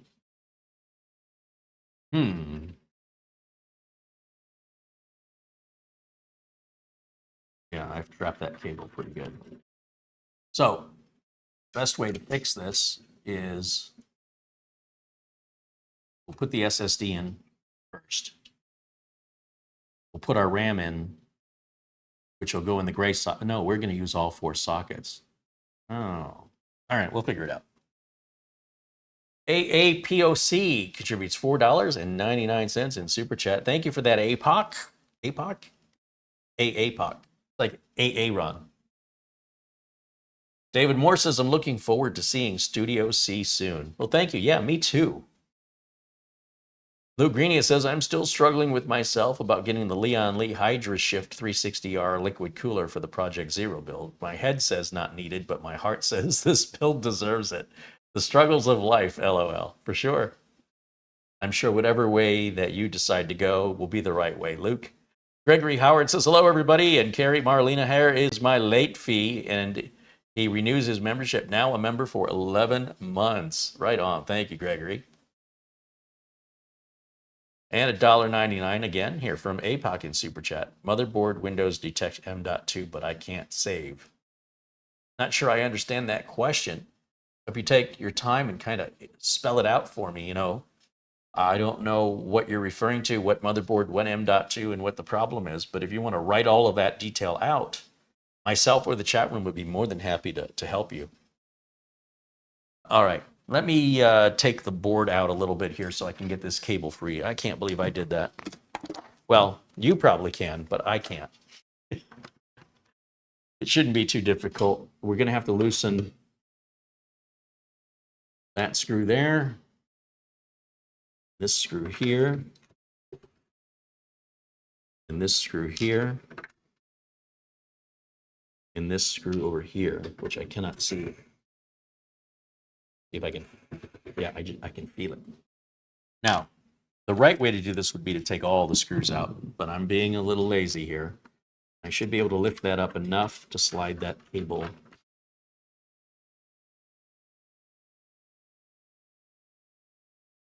That'd be a cable with a big end, right? Of course it does.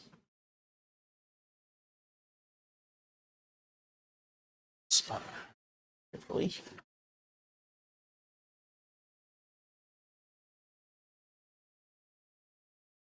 Go over to camera 1 here for a bit. And that cable, where is it? It's so dark in here. Let me grab a flashlight so I can see. I can't see so good. Get my glasses and my shoes. I need a flashlight to find my flashlight. All right, here we go. Where's that stuck? Where are you? I found you. Okay, here it is. It's the ARGB plug, which needs to come back there anyway, but not like that. We're not going to pinch the cable. That is not good.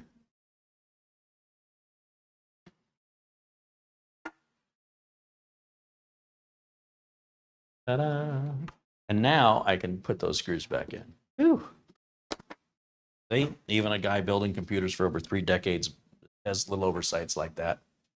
Sometimes you get a little too comfortable and you're not paying as much of attention, and that happens as a result of experience, right? You're just like the example I like to give is somebody who's skydiving for the first time. Very rarely does anybody skydiving for the first time die, fall to their death. It's usually the skydiver that skydives so many times that they're too confident. They're overconfident. And the chute doesn't open, and the safety chute doesn't open, and then they fall to their death. And that'll be somebody who's super experienced that happens to. Think about that.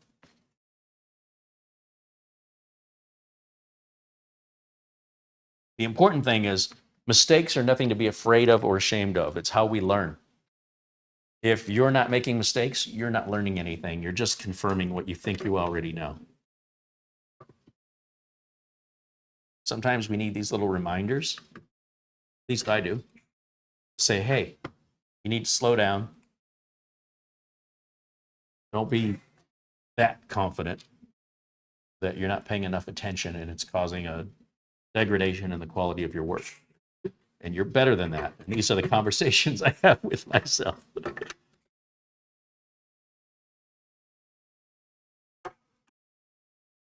We never took these out. I'm just double checking the tightness. Okay, everything looks good.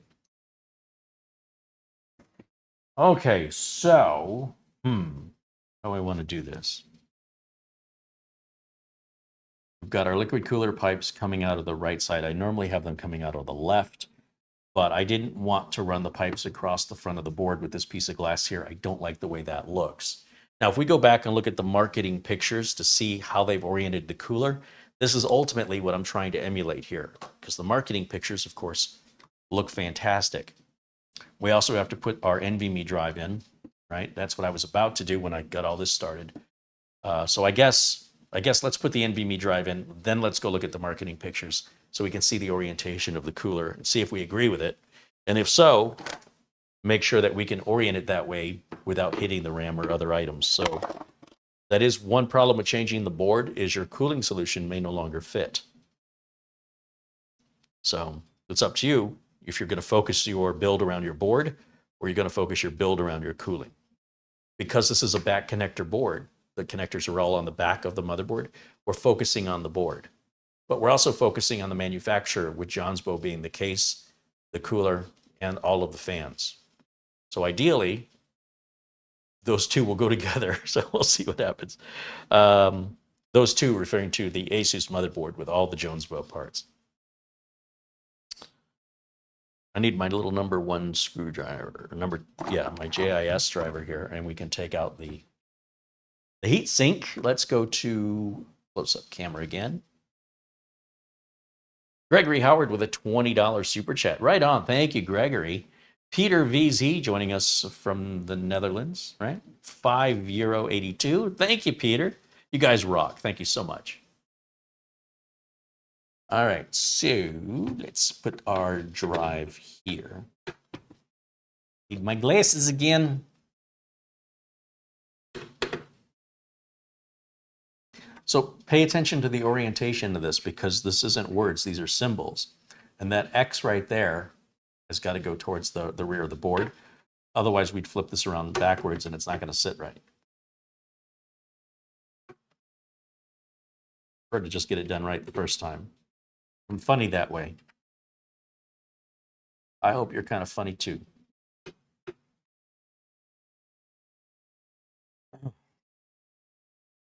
We already have a standoff there, and thankfully it's one of these quick connect standoffs.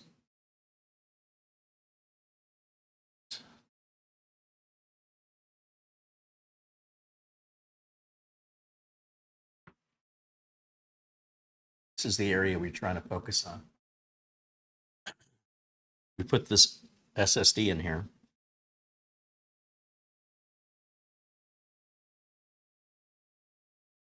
We bring it down on this piece, and then we just rotate.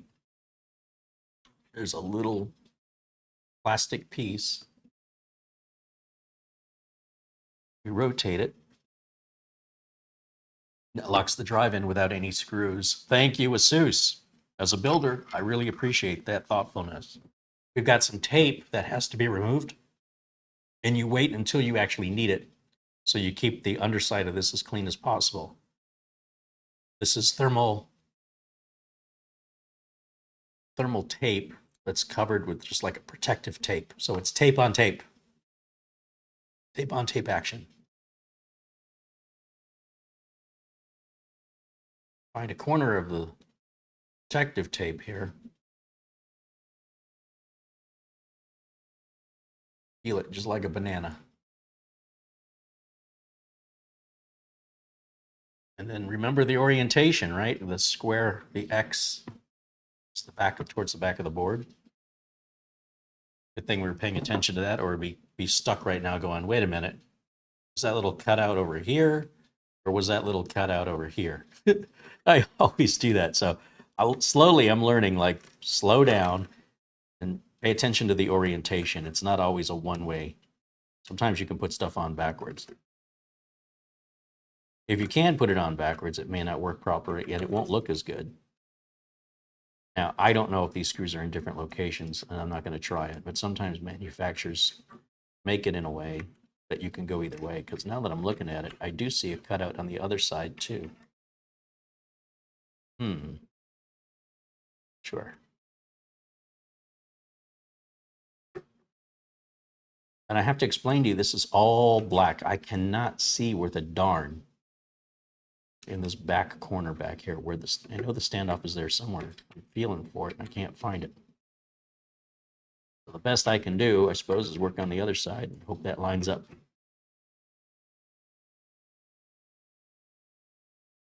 Yeah, I'm not even getting this side either. I definitely need more light. That is a problem. I need to solve that problem because I cannot see. This corner is so dark. I realize for you, that's probably going to be too bright, but the other option is turn on camera 1 and you won't see anything at all.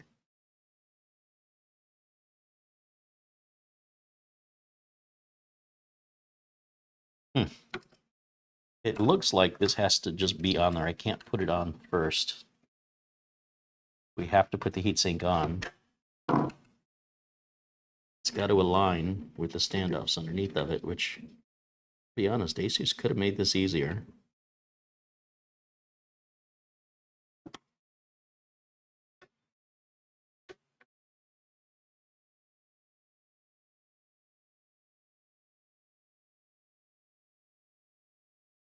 You can imagine if our water block was on, how much this would get in the way of what we're doing right now.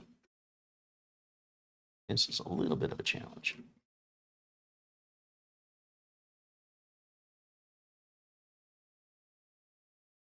Oh, I guess I didn't start the other side like I thought I did.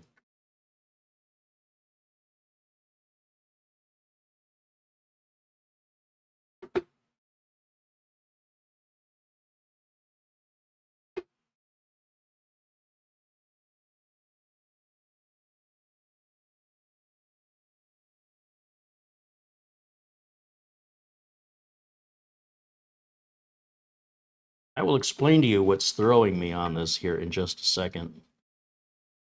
It looks like it's aligned, but I'm still seeing the NVMe drive poking out the top. But I think the heatsink is designed to do that because I think it's also poking out, and that's not normal.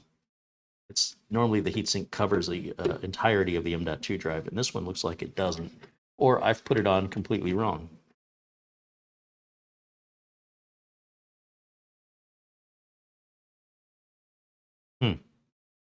That's fascinating to me.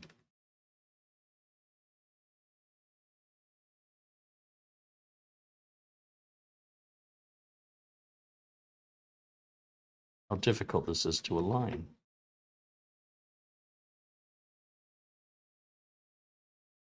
It's just not doing it. So let me take this side back out. And that thermal tape is causing the heatsink to stick onto the M.2, which is making it difficult to move it for the precise alignment it needs for these screws to go in. To locate those standoffs, there's no guide. So this is quite challenging with that thermal tape.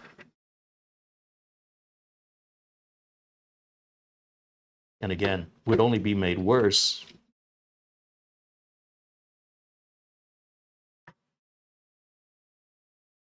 this suggests it would be made worse if we had a cooler on there. That looks like it needs to go right there.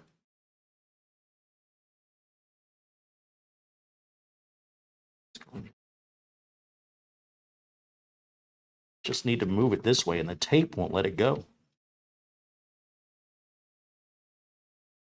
Ah, there it goes. Wow, that tape is super, super adhesive. Wow. I don't know what they're using there, but that's some serious stuff. Normally, thermal tape doesn't get real tacky unless it's warm.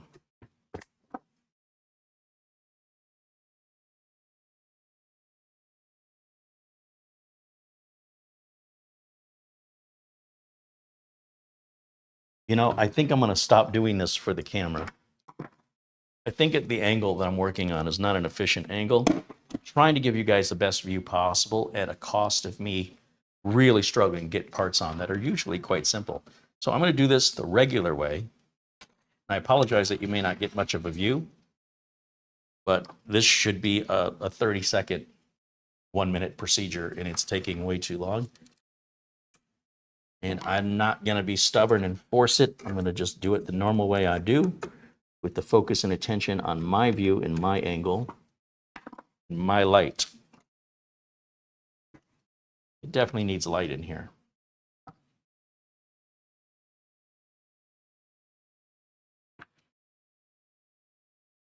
Boy, I wish that had a guide.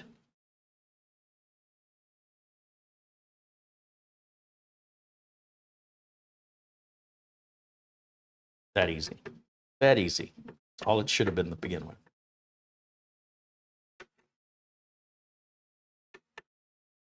Okay, so with that on, as I mentioned, we've got this overhead camera, which not the best view, but it's something.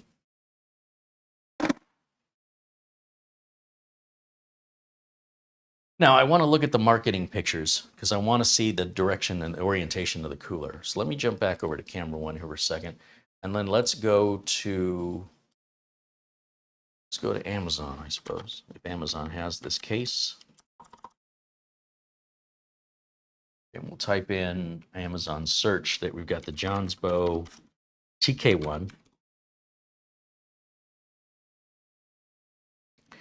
Then let's window capture that.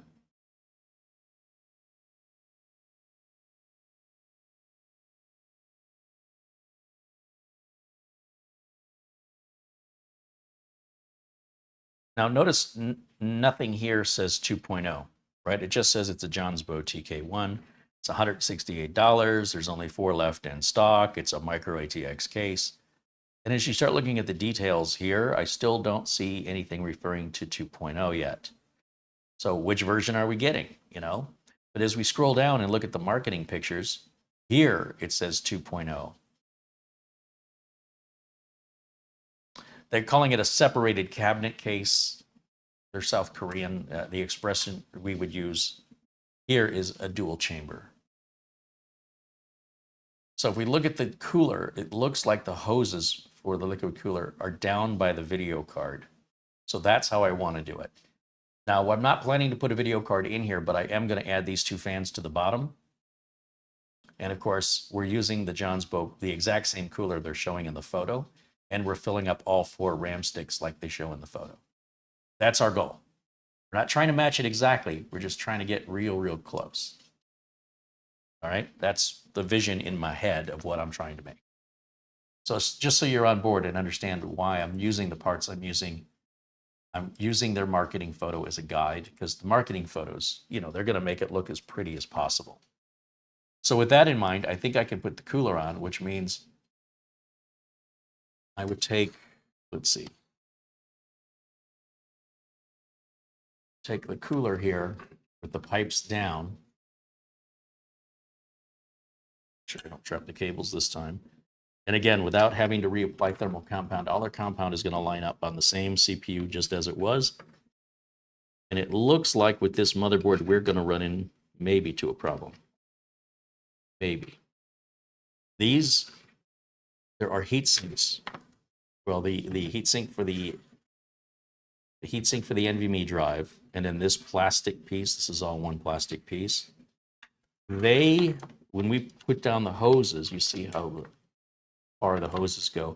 But notice the hoses stop above, if you look at where the hose is, above the plate. So as long as it's hovering over, see. Yeah, so these hoses are hovering, but it does mean taking the SSD out would require removing the water block. And that's just the design of the motherboard. I don't believe we had this issue with the other board. We could go back to the part 1 and check it out, but part 1 was such a long time ago, I can't remember. So we'll grab a standoff here, and we'll just start this a little bit, just so I don't have to keep holding it with my hand. And yeah, I need a lot more light.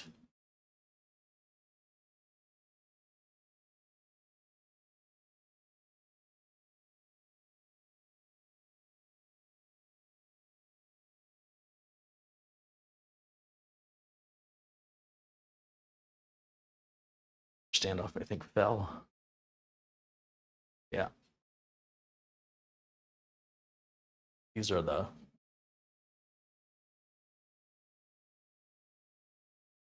standoffs.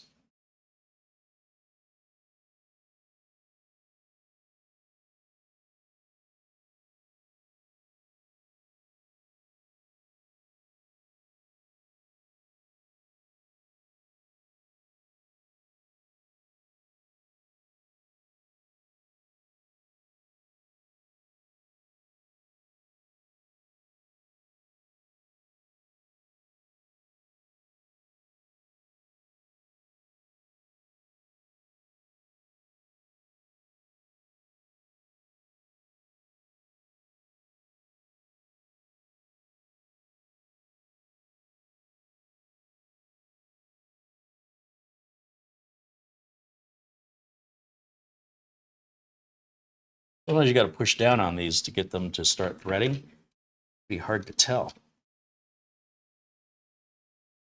Hence the springs.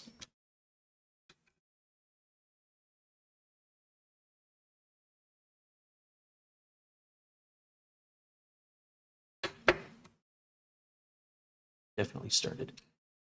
You will feel they do get a bit harder to turn once you've got it on the standoff properly. If it's just spinning it, you're not going anywhere. It's because you need to push down on the standoff.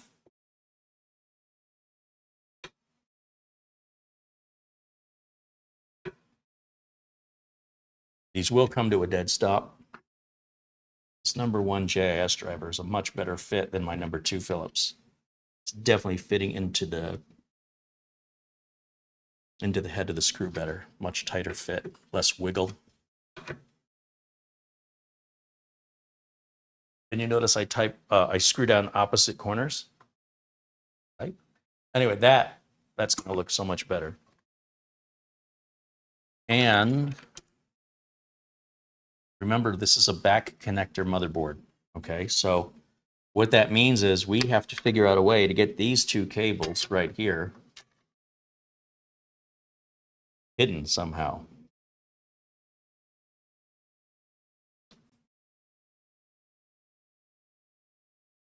Looks like maybe we have to go through this hole back here. There's a hole that'll get us back there. I'll tell you what, since I've got the RAM here, let's just go ahead and pop our RAM in. Is this DDR4 or DDR5? This is DDR4, and is the motherboard DDR4 or DDR5?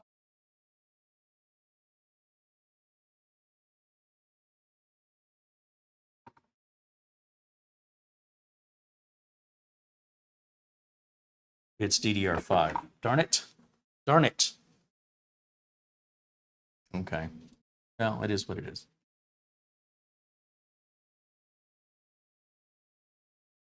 Need RAM for the other motherboard anyway.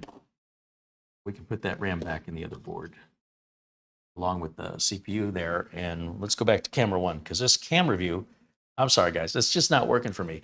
I'm going to go ahead and turn this off because I don't think I want to use this anymore. It's really getting on my nerves. We will have a better overhead camera solution in Studio C. It may not be right away. I've got other fish to fry, but I think we're going to retire this one or find another purpose for it.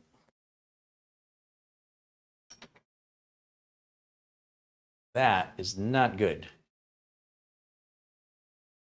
All right.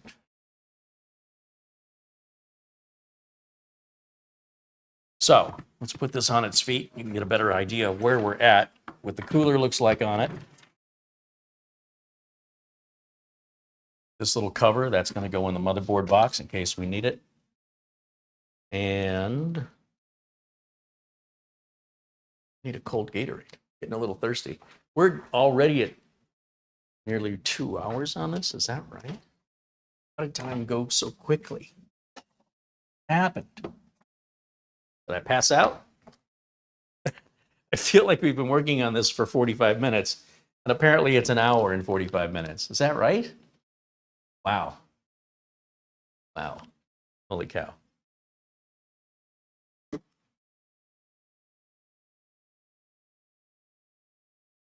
Ron Barnick says, as your eyes fail, you do need more light to help see. Well, it doesn't help that Studio B mostly had no lighting. It was mostly just lamps plugged into outlets that were controlled by a wall switch with no overhead lighting. Now, we did install recessed lighting in here. I don't think we put enough in.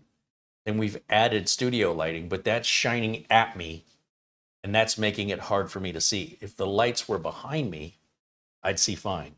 But again, we're doing this for the camera, and I think a lot of people miss that. They're like, oh, it's so easy to make YouTube videos. No, it's easy for me to do my work with the camera off, and all the studio lights are off. I see just fine.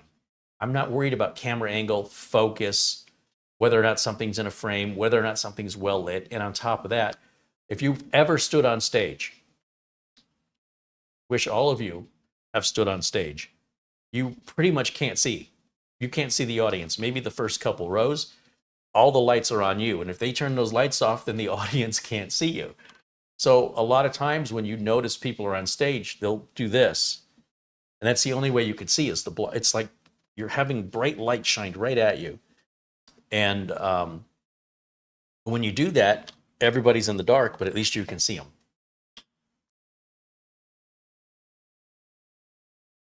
Of course, aging isn't making it any easier, but I don't think it's an aging problem. Reading the fine print is getting difficult, but it's not like I have a problem driving at night or anything like that. That's all the same. There's probably a time when that'll change, but thankfully not yet.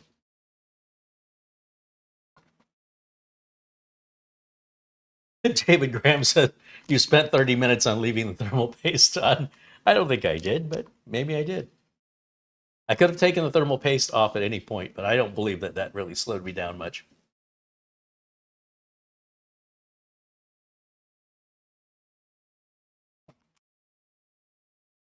Okay, finish that one. But yes, yeah, my eyes are definitely not as good as they used to be. I won't kid about that. They used to be better. I've never had any eye issues ever in my life, and now I'm having trouble seeing small fine print, and especially if it's not well lit. Like if I'm in a dim restaurant and they hand me the check or the menu, I need glasses oftentimes to I can make out some of it, but with glasses it's like HD. It's much better. It's a combination, right? If it's well lit, if we're in a bright room and the text or the font size is small, I do much better.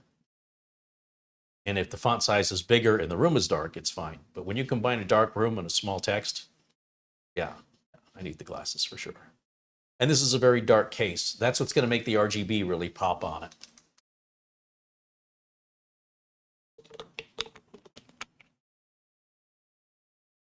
Nick Caffrey wants to know if a posi drive screwdriver exists in the US. I don't know what that is, but let me Google it real quick, see what you're talking about. Posi drive screwdriver. Is that a bit? Is that a type of a screwdriver bit? It does appear to exist here. But what is it? It's a much shallower angled tip with a total of 8 radical slots that will all converge at the center. 4 primary slots sit in a cross pad. Let me see what that looks like.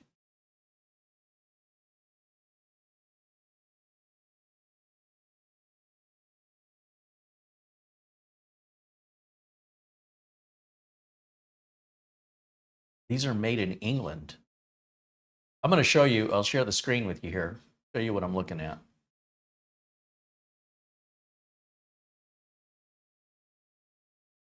So there's a posi 1, a posi 2, and a posi 3. It looks like maybe these aren't something we use in the United States because the first link I'm clicking on is taking me to eBay. They might be worth me buying just to try, although I don't like those handles. Those are terrible. Let's go back to our search results. What is a posi screwdriver? Posi drive. 8 radical slots. I don't know how there's 8 slots on that. And these handles are terrible. This one's not bad. Oh, it's a Wera. Those are, I think, made in Austria. Posi drive screws. Huh. Shows Amazon. $17. I don't see where there's 8 slots. Looks like 4. What am I missing here? You know what? I'd be very interested to try this. If this fits better into the screw tips, the heads of the screws, that would be very welcome. So I appreciate that tip. I'm going to have to check that out. But Wera, I think that's made in Czech Republic. Yeah. We don't really see that brand here. Interesting. Learn something new. This doesn't say posi drive on it, though. Now that I'm looking at it, where does it say it's a posi drive? Is it the PZ, maybe? That's what that means? I have no idea. But we'll check that out offline.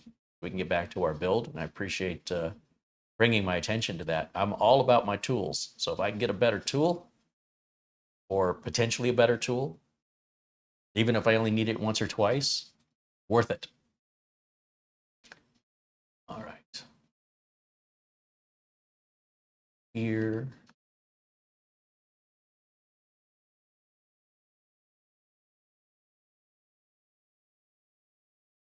just checking on the chat room while I'm taking a little break from working.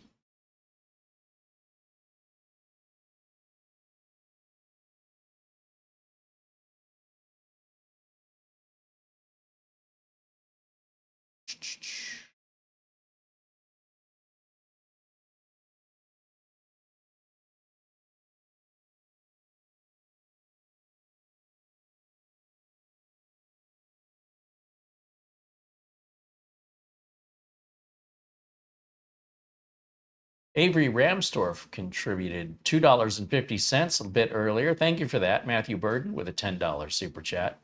And Michael James Colgate became a new member. Welcome in, Michael. Thanks for joining our tech club. Sorry I missed that earlier. I've been focusing on paying attention on the motherboard and the work, and I missed all of these notifications. I'm just getting caught up right now, so I apologize. I wasn't quicker on the trigger. However, I don't have eyes on the back of my head like my mother did. So, all right, let's see. Where am I? Oh, there I am. Okay. So here's where we're at on this. And I need to figure out where these cables for the pump are going to go. How are we going to route those? If I route them up, that looks ugly and gets in the way of the fans. If I route them down, it looks ugly.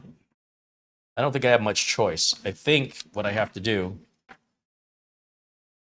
just so you can see what I'm doing, these two cables that come off the pump, I think I need to route those through these wire grommets. There's rubber grommets right here.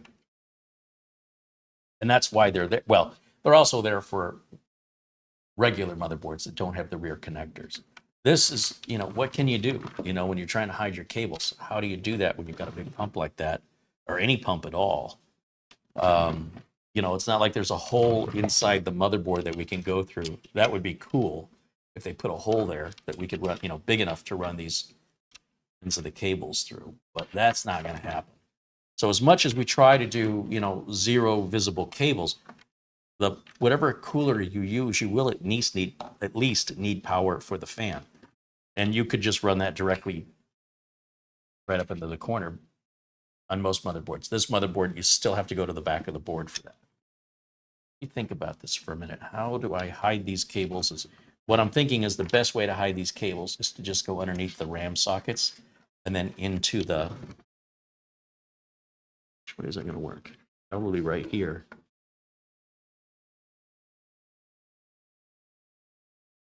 But then the cable won't reach the fan connector. That's not going to work for me. All right, what if we go up to this one and just leave enough slack? Will that work? And the answer is, hold on, I need a flashlight again. It's my flashlight. I need my flashlight to find my flashlight again. Where is our CPU fan? That is not it. Everything's backwards on this board because the connectors are in the back. It's really throwing me. Isn't that the CPU fan? Oh, it says all-in-one pump. Okay, so what I'm looking at, right, just so you can see what I'm doing. This is fantastic, the way they designed it. Because right up here is our CPU, or all-in-one pump header. See if I can bring the light down a little bit. This is our all-in-one pump header. And then the white connector is the ARGB connector. So we can take those two cables coming off of the pump. And so instead of plugging it into CPU fan, which is what I was looking for, I really should be plugging it into AIO pump, all-in-one pump. The difference between these headers is an all-in-one pump is going to give you full voltage at all times, whereas the CPU fan header will lower the voltage and spin the fan slower or faster. We want the pump always running at full speed. And we can just run that cable right up here. We have another ARGB header right there. And we can use either one. We could go to that one or that one. And since all the cables are hidden, see, like this cable here, this is a front panel connector that we had on the previous board, and it's going out to the front through the cable management hole here. Where is it? Right there. We're no longer running that to the front. We're running that to the back now. So up here with the ARGB, we would take the other cable coming off of this pump. This is going to control the RGB colors on the pump itself. And we can run that exactly the same way in order to keep everything consistent and together so it looks right. So a zip tie here and here will probably keep these cables together, a black zip tie. And then when we bring this around, all we have to do is plug this in right orientation like this.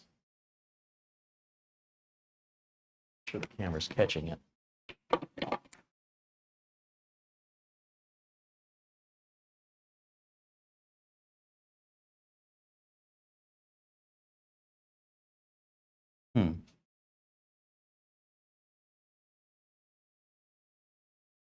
Sometimes the ARGB plugs, because the way they're designed, they can be a little bit tricky to find where the holes align with the pins.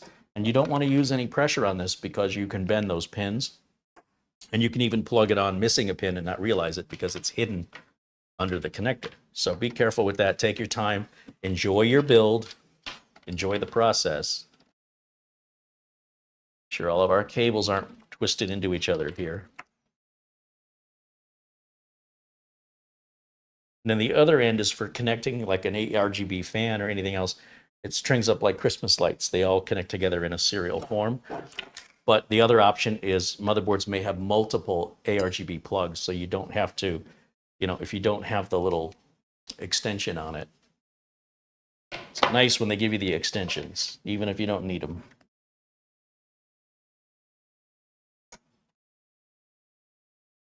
Okay. So that cable's on. Now, you're going to see that's kind of interfering a little bit with our motherboard power cable. However, just for fun, let's hook it up. Let's hook power up to it and make sure it turns on and update the BIOS.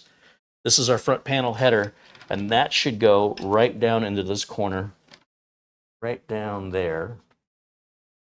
And all of the connectors, your power switch, reset switch, all of that's in one header. You don't have to deal with all the individual cables. And we certainly appreciate that Jonsbo has done that.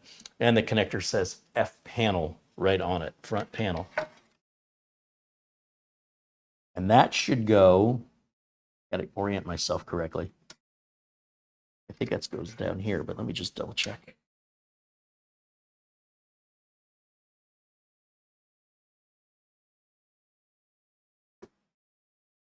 Yeah, I believe with everything turned around, it's a little confusing. But with the missing pin there on the top, it should go right here, I believe. Yeah. And then this will be USB, USB, USB. Really? No. Those two are USB 2. Then that's a USB 3. There's 2 more ARGB. This thing has, what, 4 ARGB plugs on it? That's crazy. All these white plugs, if you see the white, those are ARGB plugs. So you can plug in your fans individually rather than stringing them all together, which is a major cable management headache, especially if you have to take one out and it's in the middle of the chain. Just think of the old school Christmas lights. That's how far we've advanced. We're back to that. And while we're back here, just for giggles, this is so easy to attach to. We've got our USB Type-C 3.1 cable that's going to go right here.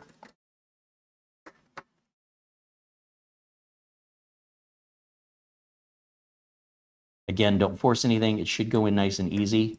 So if it's not feeling correct, maybe, in this case, I'm turning it around the other way to see if it fits better. Yeah, that did it. This is our front port audio header. That's going to go all the way down here. Bottom right. It's normally in the bottom left. Just push that one on. And then this one, this is our USB 3.0 header right here. And that's going to go, we can put it here, or we can put it here. We have 2 of them. Yeah. Think. No, I take it back. That's a COM port. I thought that was a USB 3. It isn't. It's this one over here by the Type-C. And this is all for the front ports. Now this connector is keyed. It's got notches in it that will line up with the notch in the plug. Be careful not to bend the pins. That hooks up everything, but this looks like this is a fan header, so we need to find a fan that we can plug this into. We got lots of fans down here at the bottom. Plug one in down here. And then this is the ARGB. These are the fans for the radiator, I guess, for the cooler. And these two can plug together, or we can use one of these ARGB headers down here. Oh, that's a regular RGB. Only this one's ARGB. So the board has two, it looks like. And you know what? That's exactly how many we need. So that works for me. Otherwise, we could daisy chain them if we had to, but I'm just trying to keep the cabling clean as I can.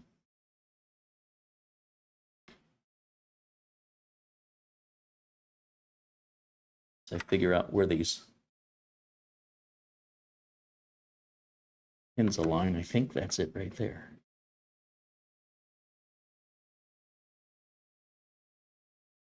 There it goes. Okay. Now think of it like this. With a power supply in here, if we don't zip tie all these cables, we're going to put a back panel on this anyway. So it's going to look clean from the other side, regardless of how sloppy this is. Now, you know me, I'm going to clean it up regardless. But if you wanted to, look how clean this build is. You know, I think this does a pretty good job of hiding these cables. Like I said, a zip tie here and here on each side should keep them pulled back so they're mostly invisible. We have two fans to add down here as well. That'll match the RGB sequence of this and these. And I'm not sure if this motherboard has RGB on it or not. It doesn't say anything, so either way, it doesn't matter. We do have Wi-Fi built onto this board. You know, I haven't spent much time talking about the board, but what I want to do is same as last time. I want to hook a power supply up to it externally. I don't want to spend the time to install it, and I want to update the latest BIOS on the board, and I want to make sure that, well, we need to install Windows 11 on it. We want to make sure everything works. The problem is the RAM I was going to use is DDR4. This requires DDR5. I do believe I have some DDR5. So let me see. You know what? I was going to use this for a different project, but that's okay. I can always order more. This is our OLOy. We've used this RAM before. I really like the value of it. It's one of the cheaper RGB RAM out there. And I think it looks pretty good. It's not the common stuff everybody uses. That's the other thing. I don't like to do what everybody... If you haven't figured this out by now, you don't like to do what everybody else is doing. In fact, I despise doing what other people are doing. Well, most other people. If everybody else is doing it, why should I? Whatever that is, it's being well taken care of. What's being ignored? What's being alienated? That's what I'm drawn to. Probably because that's how I felt growing up, right? So it stays with me as an adult. All right, so we've got 2 sticks of RGB RAM here, and I really do like this RAM. This is the, again, OLOy Blade DDR5, and the speed on this RAM, which I don't really care, but just for people who do, this is 48,000, which is 6,000 megahertz on the speed. It's 16 gigs per module, and there are 2 modules for a total of 32. Luke Greenia says that RAM looks great in the Project Zero build. I agree, and you have excellent taste, Luke. All right, let me pop this in here real quick. Remember, the sticker usually goes towards the RAM if you're not quite sure where does the notch align, because it's not like it's majorly off-center. It's very darn close to the middle. That can make it a little difficult. Let me give this a shot here. We're going to go into the gray sockets. And the marketing pictures showed all the sockets full, but I only have 2 sticks of RAM. So if I order some more, I'll add it, and we'll have a total of 64 in there, even though it's just a showpiece and nobody's ordering it. And then I need to order another pair for another build and then probably have another pair as a spare. So I'm gonna have to get online after the broadcast to remind myself to find this and order about 3 boxes of it.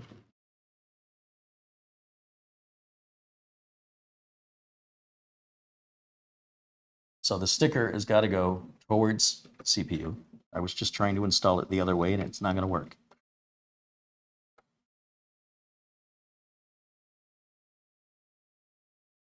I don't know what that bang was.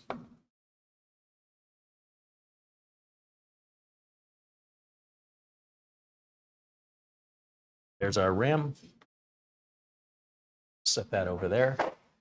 Let's grab a power supply right quick. Let's fire this bad boy up. Let's get Windows 11 in there, and then let's wrap it up for today because I think that's as far as it's going to get. We're going to have a part 3, which I was trying to avoid. But, you know, what can you do? It's got to be done right, or why bother?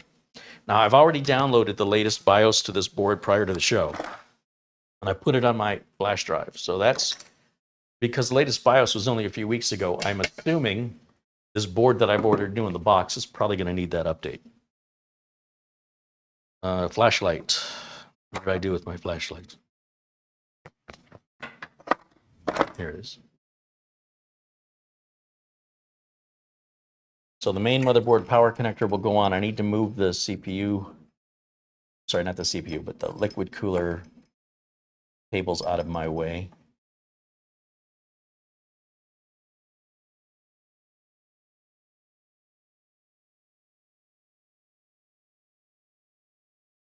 The clip on this rear connector is going to go towards the edge of the board as always. It's not like the clip changing location.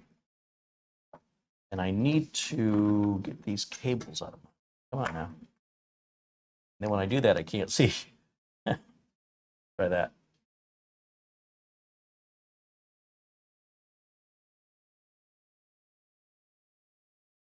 You know what? This would be a lot easier if I was doing it the normal way, which of course means, I mean, you're not seeing anything anyway, but the point is, what did I hit? There we go. It's going to reach. I might have a choice here. Just a little different. And that's why we're doing it, right? We're doing it because it's different. That's the point. So there's a little struggle. And the USB-C cable is kind of in the way of my fingers. I probably should have put this big connector on first. I can always pop the cable back off, but I'm just going to try to be stubborn about it.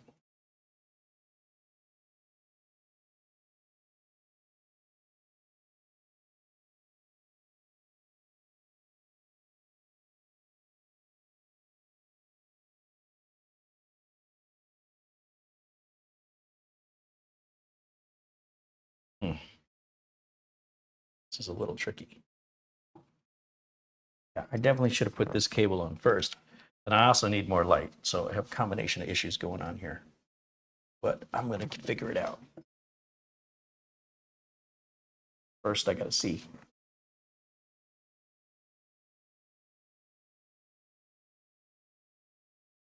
Is that not going in? A real challenge.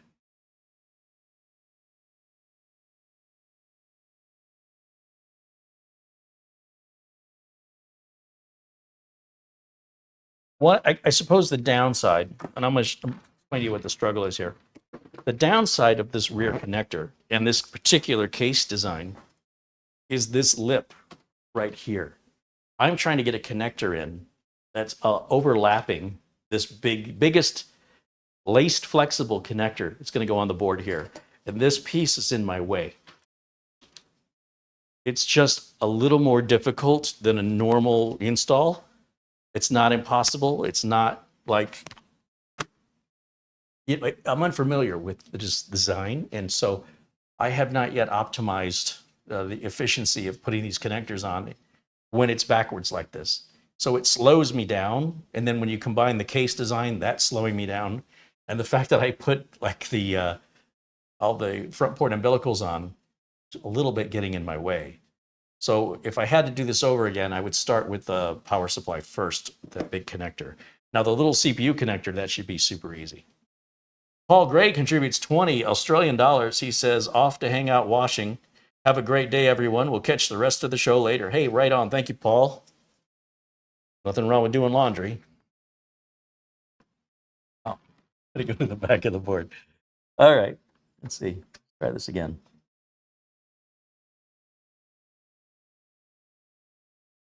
I got to get this USB-C cable out of my way. It is definitely in my way. So that comes off. Now let's see if I can put the connector on. And again, the edge of the case is pushing me back the opposite way. I think I got it. Remember, this is just temporary anyway, so I'm doing all this struggle for something just for testing. And then we need CPU power.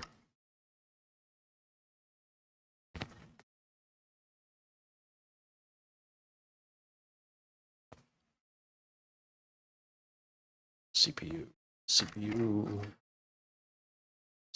Okay, and that's super easy. That connector also goes towards the edge of the board on this board. And again, I can't really see it very well. I'll plug that in right now. Okay, I think we have everything we need to boot it now. I think. Yeah, I twisted that up good. Doesn't matter. It's temporary. Temporary. That's it. Let's hook this thing up. Let's make sure it works. Let's update the BIOS. Let's install Windows 11, and then we'll wrap it up for today. That's what I think is going to happen. So no internet, just HDMI, which we've got up here. We need a keyboard and a mouse, which I've got back here.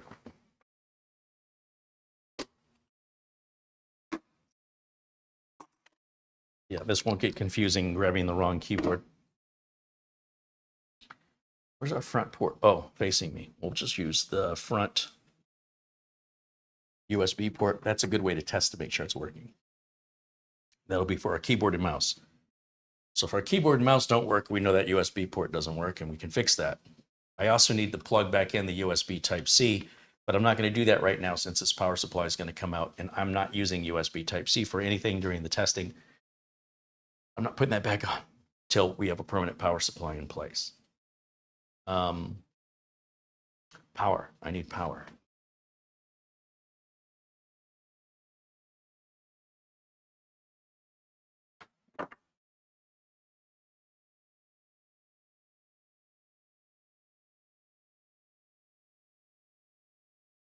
So new motherboard, new RAM with the older, well, not older, but the previous cooler that we were originally going to use. And the same CPU that we were originally going to use. Let's see what happens.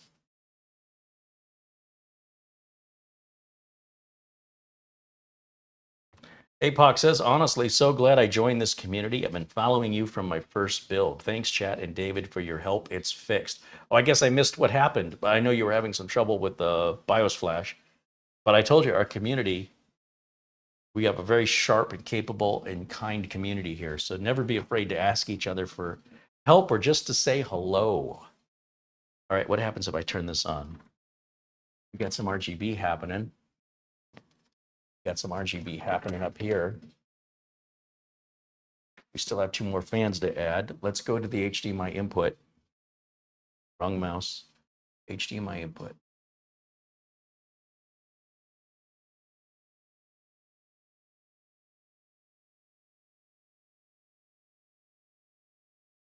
No signal. Boy, I hope it does more than that. There it goes. Okay. Phew.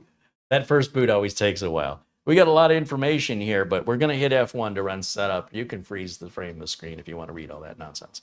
F1 will take us into the BIOS, and we can see what BIOS version we've got in here. Where is it? It's going to be, got a big screen, bigger so I can see it the way you guys do. 1656. There's our 14600K. There's our RAM. Everything looks good. So what I want to do is take the flash drive now, and I'm going to plug the flash drive into any USB port here on the back of the motherboard. As I mentioned, you guys have seen me download the latest BIOS, put on a BIOS. I've already done that to save time, thank goodness, because we're already running late. We're going to go to Advanced over here. We're going to go to Tool. We want the first option, the ASUS Easy Flash Utility. The only thing it can find is this file on the flash drive. The flash drive only contains one file for that reason.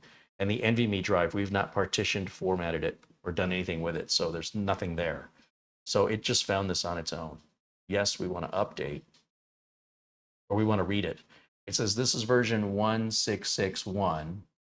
That was released on the 25th of June. Now, what version did we have? I don't remember. 1656. This is 1661. That's not a major difference, but you know what? I definitely want it. So we're going to say yes. And we're off to the races. At this point, we just leave everything alone. Don't touch it. It'll take a couple minutes. I cannot stress enough to leave it alone. Even when it reboots, it still may continue to update. So until it takes us back in the BIOS, or if we had Windows, brings us back into Windows, or it comes up with like an error screen like it originally did, that's how you know it's done. Otherwise, hands off.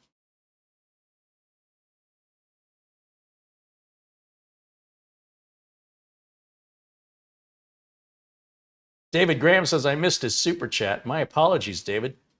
I missed a couple. Boris with a $5 super chat says, thanks, Carey, for always keeping it real. Right on. Thank you for that. I appreciate you.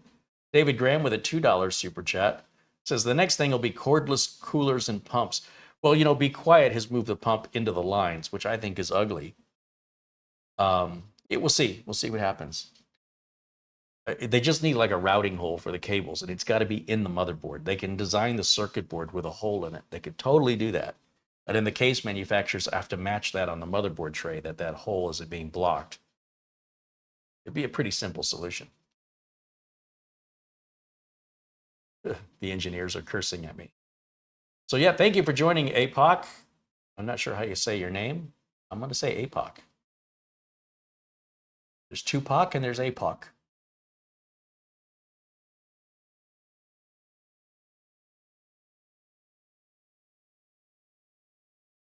Thank you guys again for being members and for supporting the channel. Without you guys, these videos would not exist.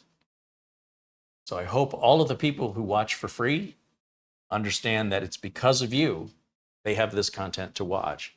And, you know, the more members we can get, the bigger the projects can get. The fewer members we have, the more it's just going to be videos of me talking or just reviewing products that I get sent for free, which doesn't happen that often. But we might change that if we have to. Lou Greenia says, Leon Lee has addressed this already with the hydro what? Hydro sift. Okay, update successfully. I haven't touched anything. It's doing all of this on its own. So it's rebooting right now. That's why there's no signal. There's no HDMI signal when the computer reboots. We should get another post screen here momentarily, and just be patient. Again, this is a hands-off event. It may continue doing something else. Let's find out. It may also take a good 90 seconds before anything happens. This is normal. There it goes. Again, all hands off, leave it alone. And we got back to the error screen because we have nothing to boot from. That's exactly what we want to see. Now we're going to go back into the BIOS. We'll press F1. And you can see here, all-in-one pump and chassis fan, and these are not available, CPU fan, and it's complaining about the CPU fan. But we're not using a CPU fan. And you'd think this system would be smart enough that if it's detecting an all-in-one pump, it wouldn't give us an error that it's not seeing. I don't know. Well, here's what I'm going to do. I'm going to load the defaults on this BIOS, whatever the manufacturer defaults are. And then I'm going to save and exit. It's the only change I'm making. And it says I'm not making any changes. Okay. Let's go ahead and hit OK on that. Let it restart. Now I'm going to grab my Windows 11 media, and I'm going to unplug the flash drive that had the BIOS on it. I can erase that flash drive now. I don't need it.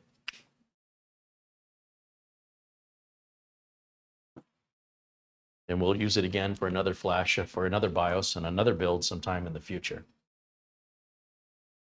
Now the machine is taking a little bit to boot here. And I don't know why. Maybe me plugging and unplugging flash drives is a problem, but just give it a second. And it should auto detect that flash drive, the Windows installation media, but we're still getting the CPU fan speed error.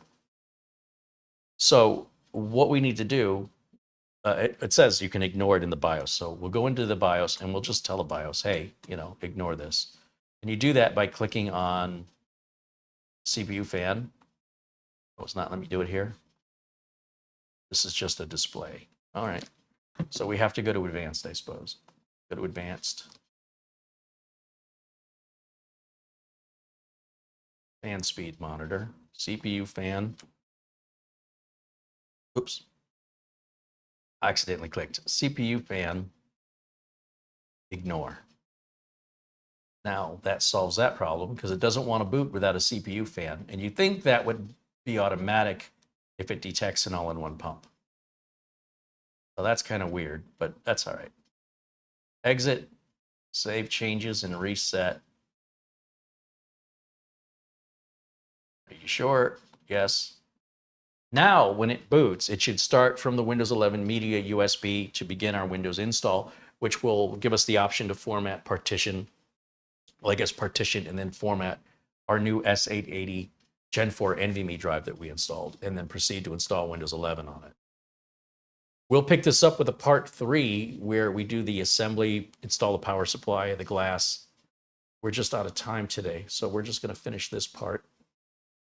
Remember, I still have all the updates to put on after this and the drivers.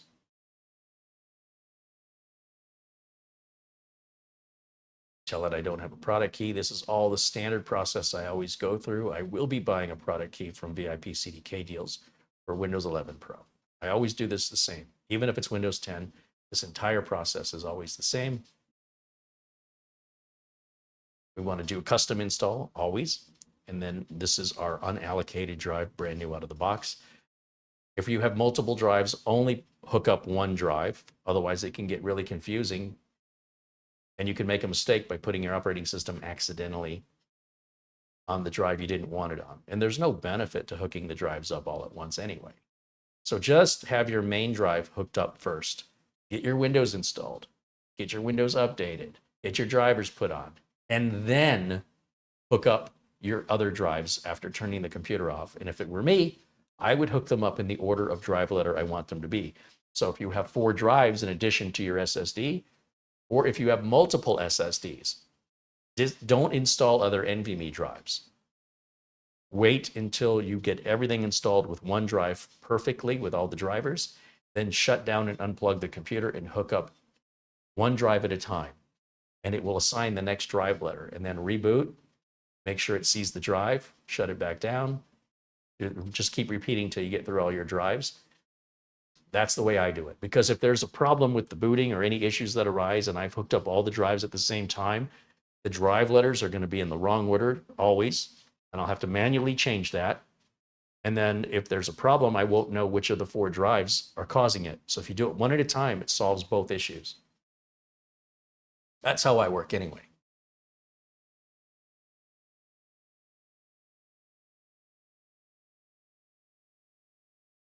Okay, so now we're booting from the NVMe drive and we no longer need the flash drive, but I'm going to leave it in there anyway. Is it me or is my RGB not lighting up? No. It's very dim. Why is it so dim? That may not be a bad thing.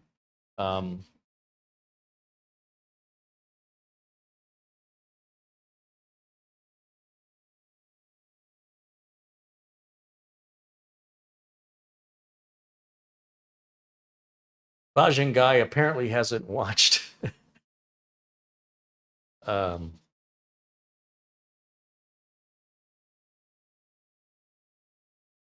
their names already.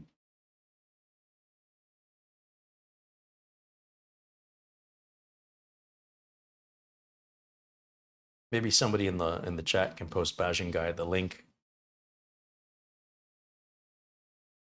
for the substitute teacher in the urban school district Or no, he's an urban school district teacher substituting at an upper class school and pronouncing all the names in the urban way, which is hilarious. Key and Peele? Is that who I'm thinking of?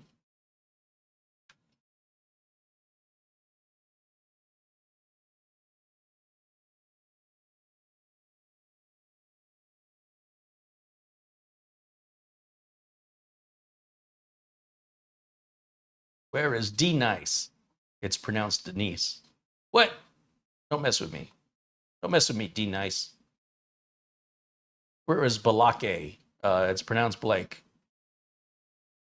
I swear, Balake, if you keep messing with me, you're going to go to the principal's office. Now, where's Ron? It's hilarious. So if you haven't seen that Bashingai, you should check it out. It's really funny. So that's why I say Ron. It is a reference to a comedic skit. All right, so do I want to add a second keyboard? No, I don't. I don't have internet. Got to tell it twice. Username will be user. Sure. I leave location settings on, but I turn everything else off. That's going to take care of our date and time constantly with the time clock on the internet.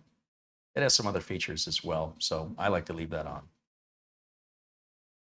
Shop Persian Rugs with a $5 super chat says, I don't always make the live shows, but I always catch up later. Thank you for always satisfying my tech cravings.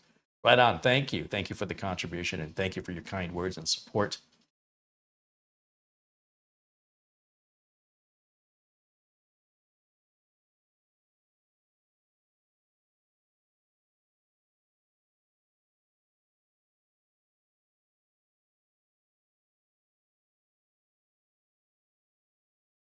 David Graham says, I'm not old. I'm only 67, and I plan to live to 125. I don't think I'd want to live to 125. I think you'll be eating, all your food will have to be pre-chewed. You'll have to wear a diaper. You know, we wish you the best. If you want to be 125, then I want that for you. I would not. That would be like punishment. All right, we're just getting up, finishing up here with the rest of the Windows 11 install. And then we can hook the internet up to it. We can see what our drivers are missing, which drivers are missing, rather. You right-click on the Start menu and go to Device Manager. We are missing a bunch of stuff, including a network controller. Now, I've talked about this many times before, but I'm going to keep talking about it until everybody is aware of it. But this is not a problem for me as a system builder. What I will do is take my flash drive out of here, which I could have done earlier, but I just waited for things to finish. And in the drawer, I have a USB to Ethernet adapter, which Windows will recognize and auto load the driver for. These are handy to have. So I need a network card to connect to the internet to load the driver for the network card.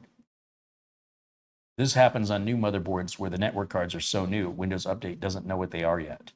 So I always have a temporary one. This is great for laptops that don't even have RJ45 Keystone jacks anymore because they're so thin, there's no room for them.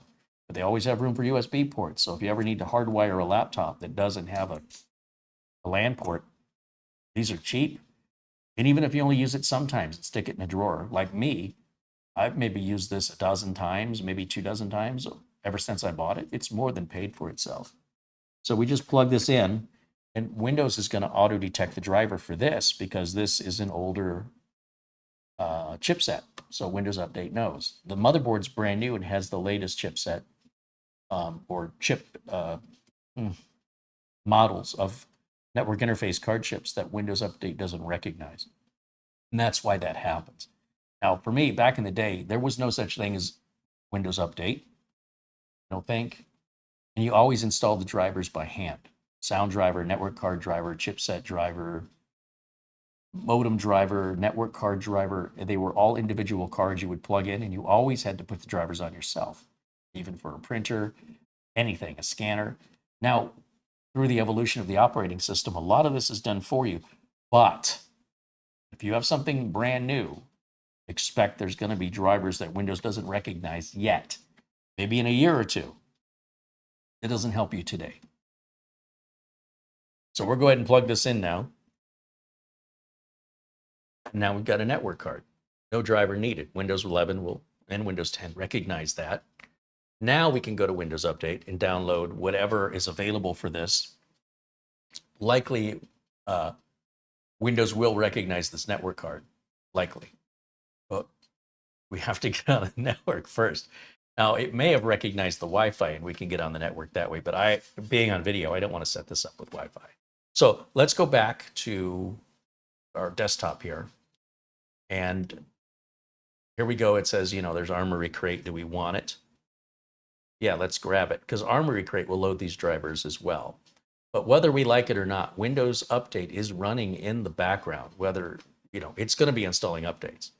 Whether we go and check for them or not, I promise you, in the background, it's downloading important updates, which may contain some of the drivers.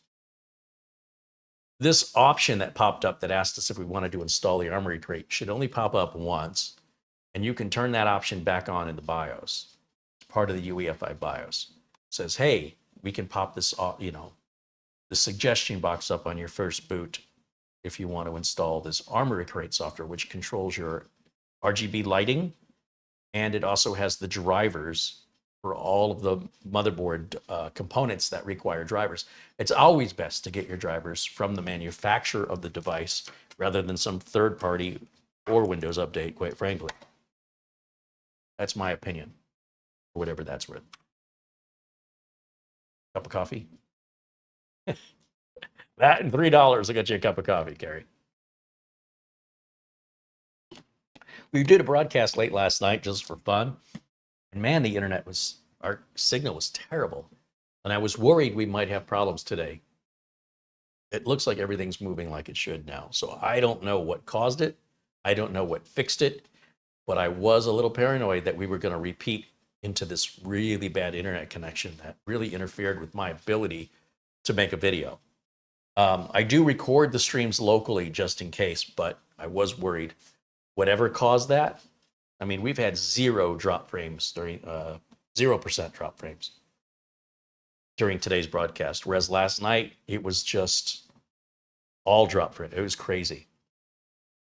Now, the installation of this Armory Crate is optional. You don't have to do it, but I recommend it if you have RGB and you want to control it, and also to get the latest drivers rather than manually getting them or counting. I can guarantee Windows Update will fill some of those drivers, but not all of them. There'll be a few left over.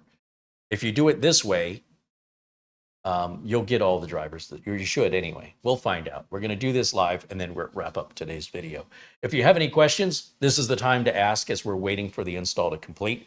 And I'm happy to address any questions. If you've asked earlier and I didn't see it, please ask now. Repeat your question, because now I'm paying attention to the chat room while we're waiting for this install. Mara would like me to zoom in on the build with the RGB. Yeah, we can absolutely do that. Let's go back to, well, I'll leave that up for a second. Let me go back to the handheld camera, but I need the HDMI cable from the overhead. So we're going to steal that while you guys are watching the desktop. And we'll move that back to the handheld. Now remember, we're going to add a little bit more RGB to this. We have 2 fans that are going to be added to the bottom of the case, just like the picture, which we've not installed yet.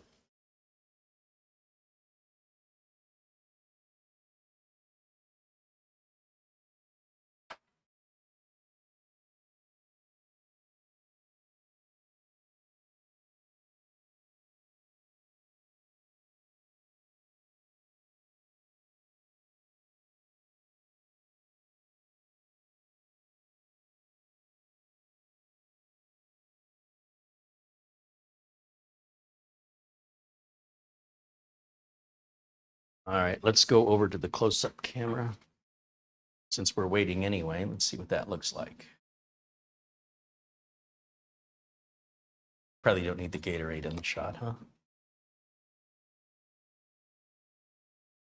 And then if we shut the lights, a little more dramatic. So remember, these fans up here, we're putting 2 identical ones down here. which we haven't done yet. And we haven't installed the ARGB software so we can control this lighting. This is just a default of how it's cycling.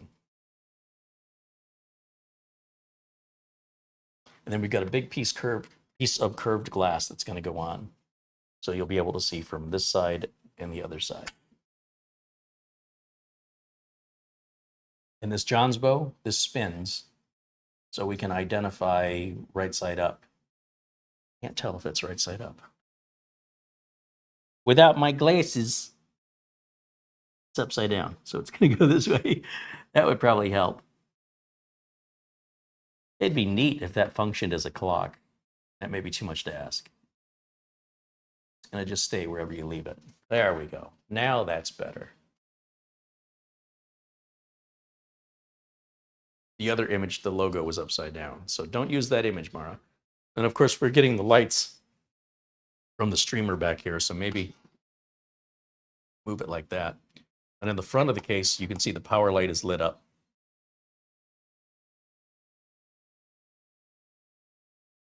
Hopefully that's the shot she wants, if I can get out of the shot.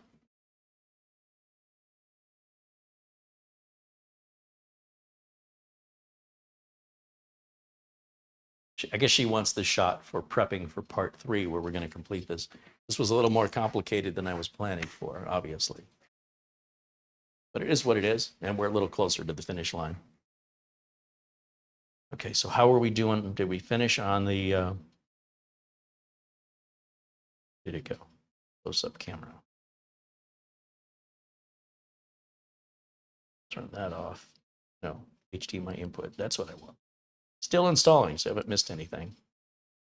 Let's take a look in the chat. David Graham says, I sent a super chat yesterday and it never went through. Weird. He says the lag was that bad. Oh, yeah. That would explain it.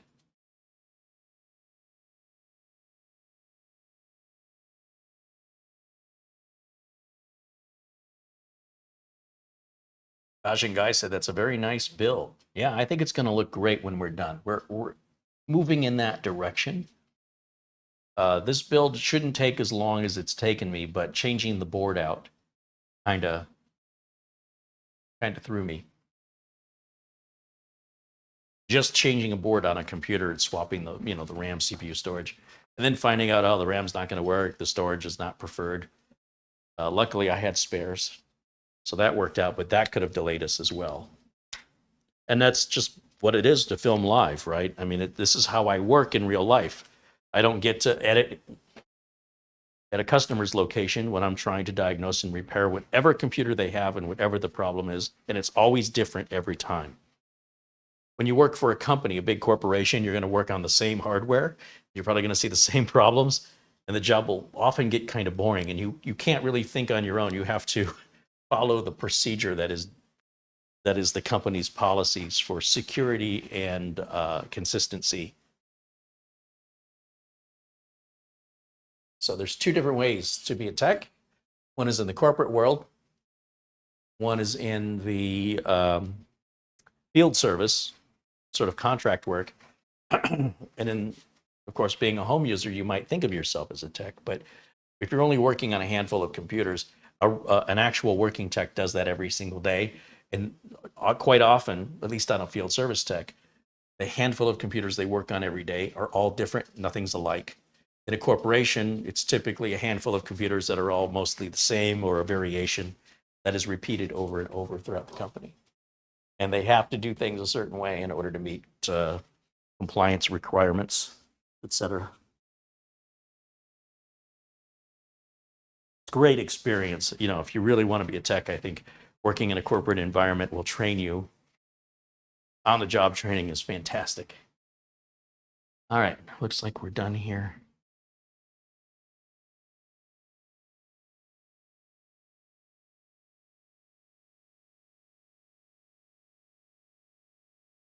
Oh, good, he gets to do some more stuff.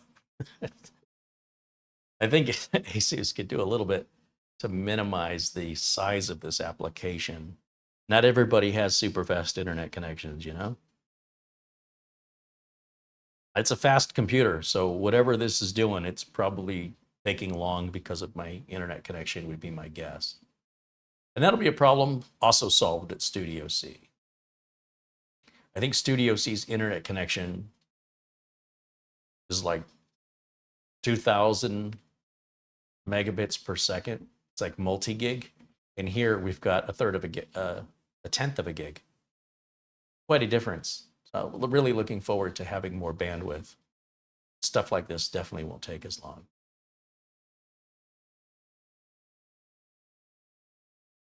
Just saying, don't blame the computer. It's a fast chip. This isn't that resource intensive of an app. Mark Gaines with £5 in Super Chat says, hey, that's a very nice build, Carey. I like it. Oh, just wait. It's going to get nicer. We've got to get the power supply in there. We've got to put the fans on the bottom. And then we've got to put the back panel and the glass on. And then take a look at it. It'll look very similar to those marketing pictures when we're done. We're just running out of time today. We're almost an extra hour into today's show. And I'd like to wrap it up before that happens. So we'll see what happens here. But this is the way that I'm going to get those missing drivers. So here's what I'll do offline, just to save you guys time, is I'm going to start the driver installer while we're live. But we're not going to wait for it. We'll end the broadcast. We'll let the driver installer finish. And if there's any missing device manager components or drivers missing from device manager components, I will wait and show you how to fix that on the next video. On the other hand, if all the driver components install and there's nothing left for us to do in that era or in that section, then what we need to do is then go to Windows Update, which takes a while.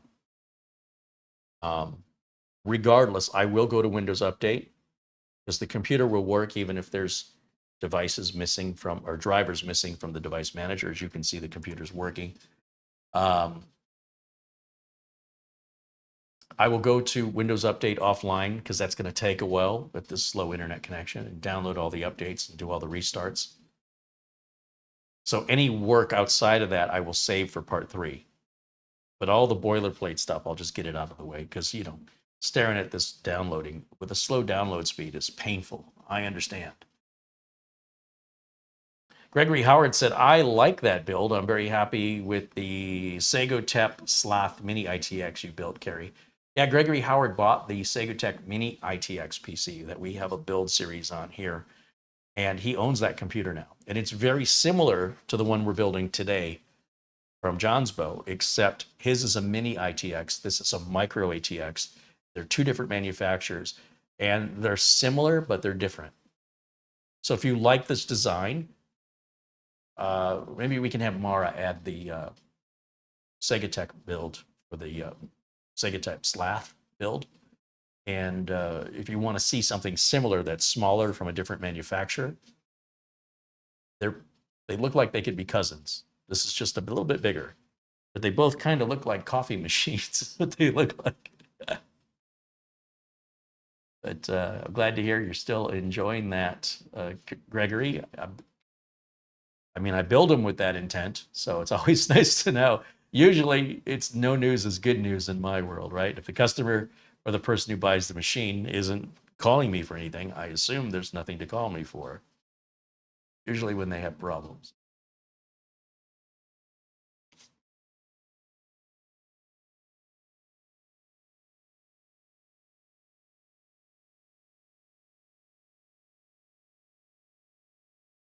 Yeah, so we're back to downloading again, which is why this is taking so long. I can't stress enough, this machine is actually quite fast.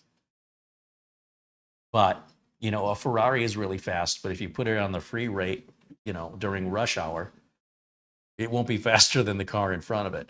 And that's what we're experiencing here. We have our Ferrari of a computer plugged into a very slow internet connection. So since the Armory Crate relies so much on downloading the latest drivers and updates, it's not built into the software. You have to, you know, go and grab it off of ASUS servers, which is what it's doing right now. Nick Caffrey says, Carey and Mara, good educational show. Good to be a member. Right on. Well, thank you, Nick, and we're happy to have you. We're happy to have all of you. and positive feedback is always welcome. Now, it's saying that a restart is required on the bottom right, and that's likely coming from Windows Update. Remember, I told you that's also downloading on our slow connection at the same time, or it was, and it's also installing where we're trying to install. And that's giving the impression that everything on this computer is slow, but it is not slow. You'll see once we get in Studio C and we can plug it into a fast internet connection, the internet will be a lot faster. But once we get all the internet related downloads done for updates and drivers, and we actually run applications on this computer, they should be lightning fast. And this is not an expensive computer by any means. It may be, you know, if you were to duplicate everything I've purchased here, you might hit $1,000, maybe. And, you know, if you add a graphics card to this to make it a gaming PC, you could totally do that. But you might be adding another $1,000, you know, for the graphics card or more. I mean, that's the state of GPUs right now. We got Intel chips that people say are failing, the 13th and 14th gen. Not all of them, just a certain amount, certain percentage. We got people complaining the AM5 post time when turning on their computer with an AM5 chip takes forever. We've got AMD pausing the release of their new 9000 series because there's some engineering issue, which could be the same as what Intel's dealing with. They're being quiet about it. We got GPUs that are really, really super expensive. You know, the upcoming 5000 series of NVIDIA, or 50 series, that's going to be very expensive. So what a great time to be alive and working in tech. Jeez. Just when you think you got it all figured out, they flip it all upside down at the same time. At least I'm not bored. We're almost done with this. Thank goodness. And then we can go to the driver section and start downloading and installing those drivers that are auto-detected here. And again, we also have the Aura software, which we can control our RGB with that. So in the case of ASUS, yeah, I would download this. Now, if you're not using RGB and you want to install your drivers manually, I don't see any reason to install the Armory Crate. That's up to you. It's an optional free piece of software that ASUS offers. You don't have to have it.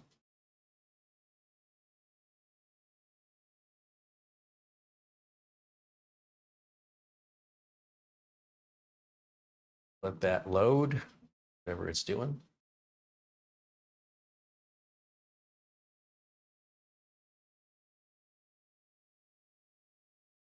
Armory Crate. All right, now we got to agree to their license agreement. Fine. Skip this once.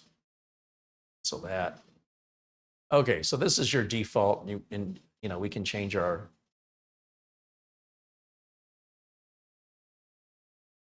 RGB here to different starry. I'm going to leave it on starry.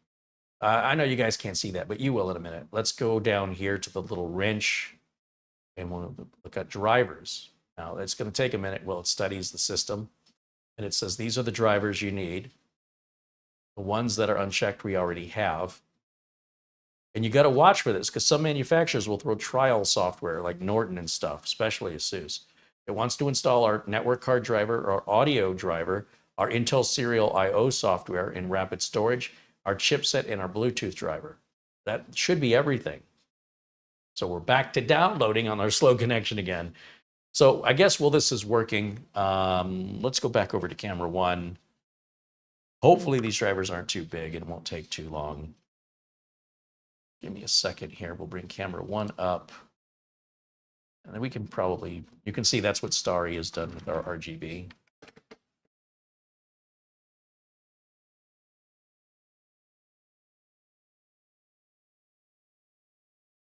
Sure, I like that. But regardless, let's go in the corner with camera one. So we can keep an eye on the progress of what's going on in the machine.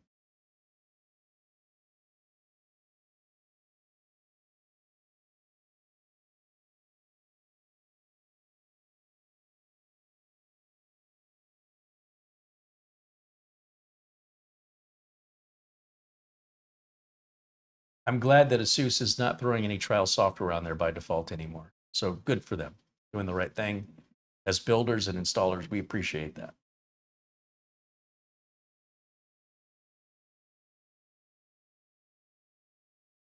Remember, we got a piece of glass that's going to go on there, and identical fans on the bottom. So I think it'll be fine as far as RGB. It's not over the top, right? We've got the liquid pump, the cooler, the water block that's got RGB. The RAM has got RGB, and then the 4 fans, top and bottom. So it's not in your face. It's not like all over the machine like some kind of Las Vegas casino sign. But it definitely draws attention. Is it just loading Norton 360? No, I mean, ASUS used to do that. When you'd go to, and you weren't paying attention, you're like, give me all the drivers. And then if you looked closely, there'd be Norton on there. And that's impossible to get off completely. So it's best to just not install it to begin. So some of these drivers are pretty large. The largest one will be your video driver, but as I recall, it didn't say we needed that. Once it has them downloaded, we'll install them, we'll reboot, and we're going to check our device manager. Is that going to happen in the next 6 minutes? Because that's going to put us on a 3-hour mark here. Or sorry, 7 minutes. We'll see what happens. It might. But we'll stay as long as it takes. We'll get it done. So that way we have a nice clean ending to this chapter of the build.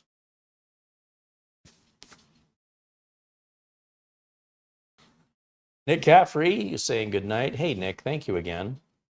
Pat Johnston says hello.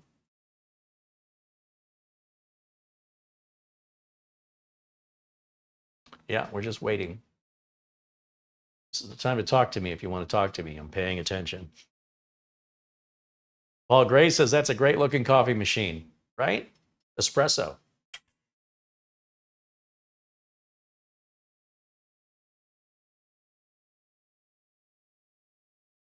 Let me grab a cold drink while we're waiting.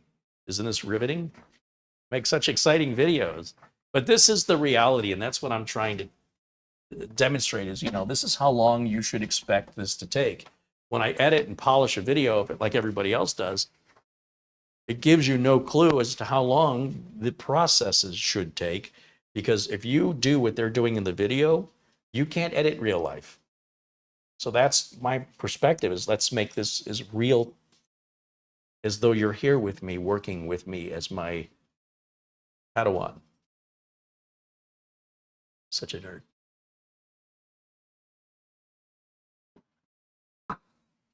So it turns out we didn't need these M.2 screws.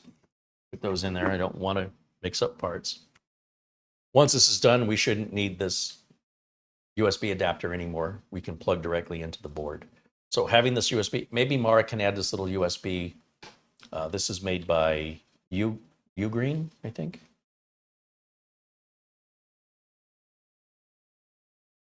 And they have these available in 2.5 gig or 1 gig. I might need to provide Mara the link. There are several available, but not all of them auto-load the drivers in Windows. And that's the problem we're solving. By using a USB network interface card that Windows auto recognizes, the whole point of this is to avoid having to install the driver. So you want one, you know, where you can see in the comments of the Amazon reviews that people say you just plug it in and it works for Windows 10 and 11. If you're buying one that requires a driver, you're right back to the same boat you were trying to solve when you plugged it in. And there are several to choose from besides the one I'm using. Just read the reviews to make sure it's auto-seen by Windows 10 and 11. I think we went to sleep here. Yeah, that's what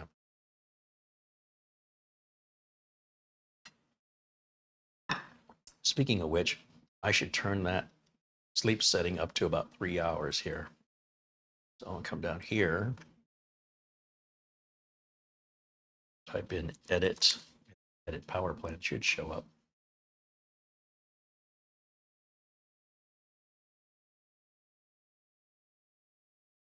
Yeah, right up here, edit power plan.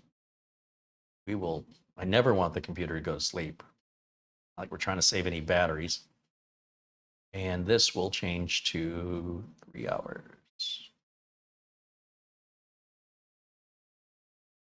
Save that. That way it won't go to sleep on us anymore when we're broadcasting.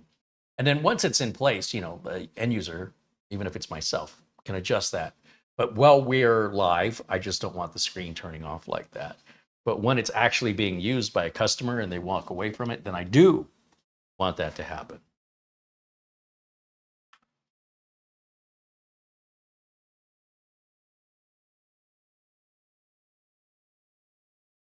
Trevor wants to know if I can check the device manager to see what device drivers are installed. Yeah, I suppose we can actually see them being installed as it's happening now that you mention it. So if we go to, let's see, I go to the right setting here. Full screen mode for me. Now I can see. And we'll go to the device manager. We still have a bunch of devices here. And as this downloads, installs, like right now, it's the Realtek LAN driver, we should start seeing these vanish one by one. But it is telling us which driver is going in.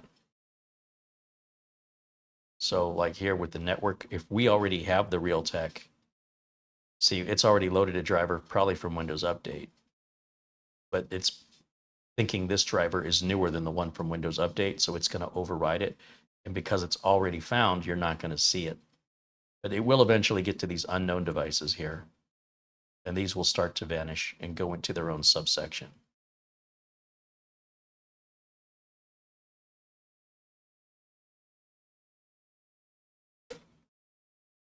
Peter wants to know, is Studio B going away for good? Yes. I don't see a Studio A anymore, but I think that was your house. We've done a video at Studio A a while back, but Studio B will never be back. That'll be gone forever. There goes a bunch of stuff out of the device manager. Did you notice? But yeah, Studio B will be gone forever.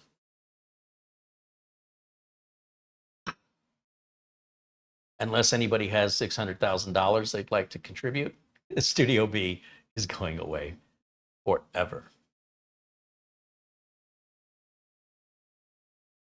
Mark wants to know if I've seen the Ions Flow PC case. It's similar to that one.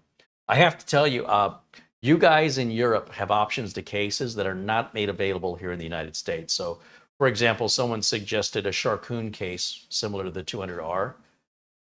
The Sharkoon case is sold in the UK, like on Amazon UK. It's not available in the US. It's not, for whatever reason, not authorized for sale here.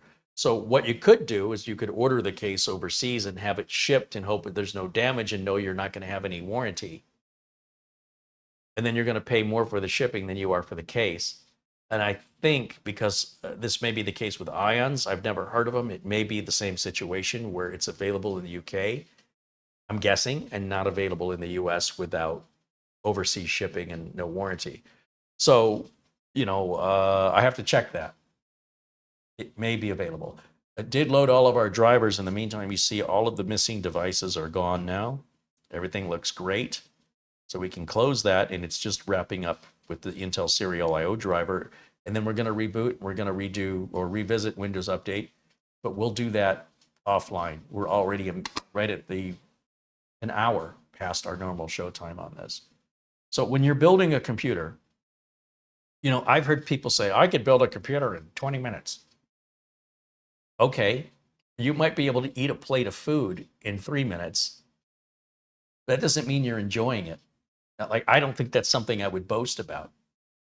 Somebody hands you a fine wine or a sipping liquor and you down it like a shot, it's insulting, right? Somebody took all the time and care to ferment this specialty drink, or a cook spent this time and care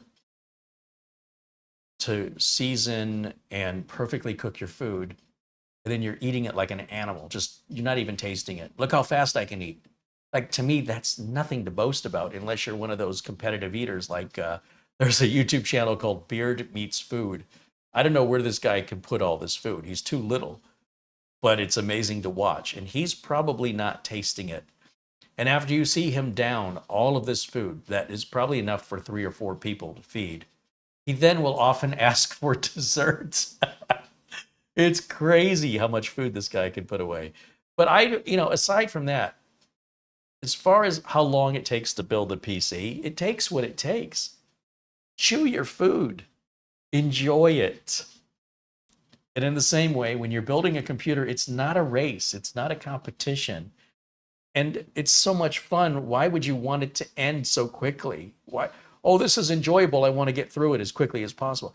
I want to get through things that are unpleasant as quickly as possible. Things I enjoy, it's okay if it takes a while longer, especially with all the investment you've got in it. Take your time, watch the details, and enjoy it. Don't worry about how long it takes. It's stupid. If we end up going to 10 parts on a video, like we did with Big Beast Build, so what? You know, so what? Somebody could have done it faster. We weren't racing. We were enjoying ourselves. I could have gone to the bar and got drunk faster than you got drunk. Okay, great for you. What a thing to brag about. That's just weird to me. So you're going to see that on the internet. Don't let that pressure you. You go at your pace. Make sure you're doing it to your values, not to somebody else's. Unless it's mine.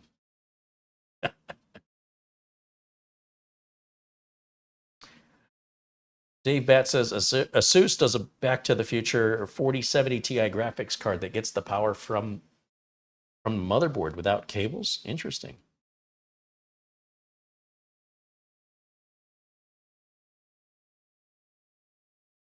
Patrick Manny's looking at Guess Beard Meats Food Channel. He says there's no way he can eat all that food.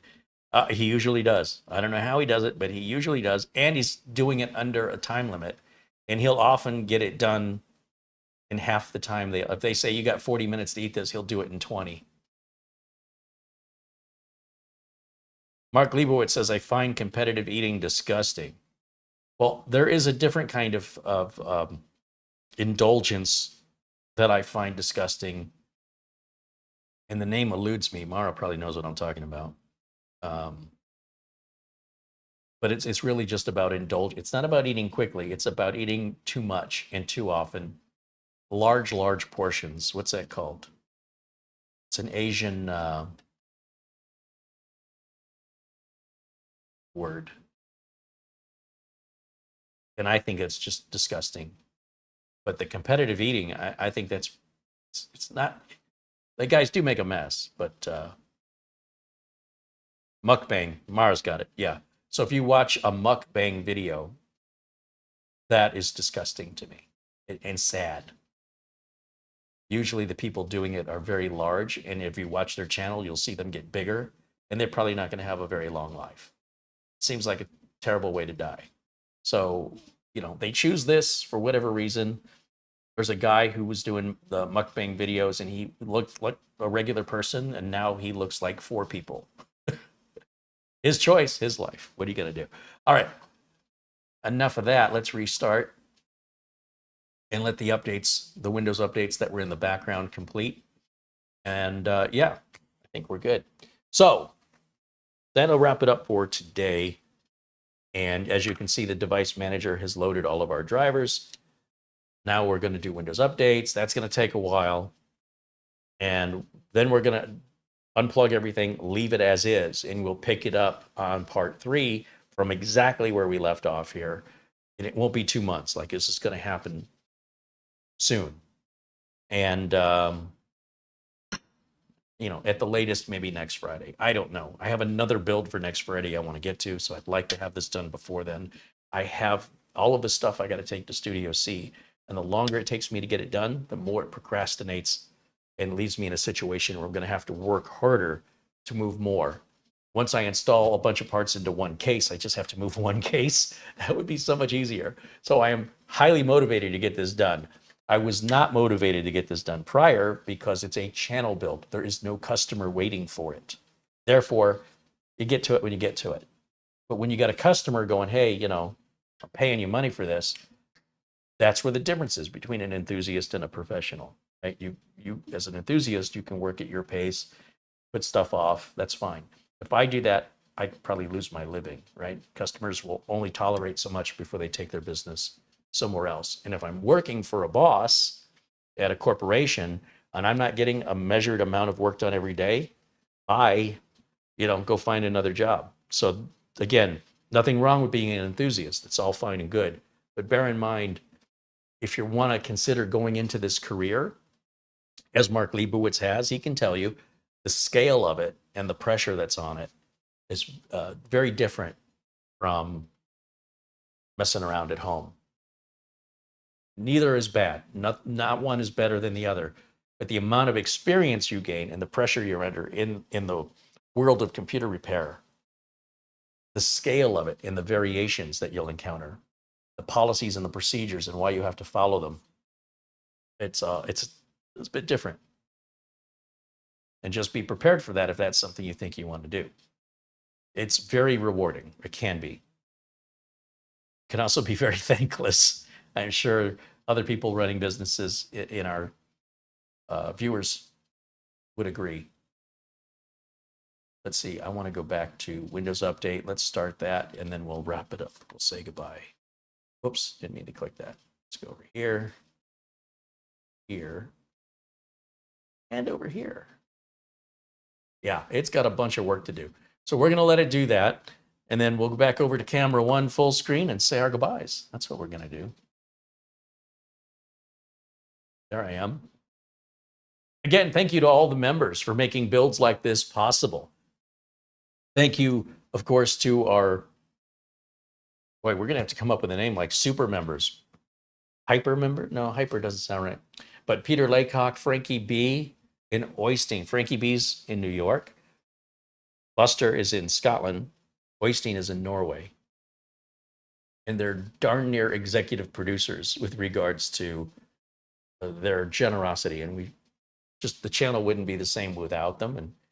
And you know, even if they never contributed another penny, they have helped. I have nothing but gratitude for all of that love and support that they've shown and continue to show.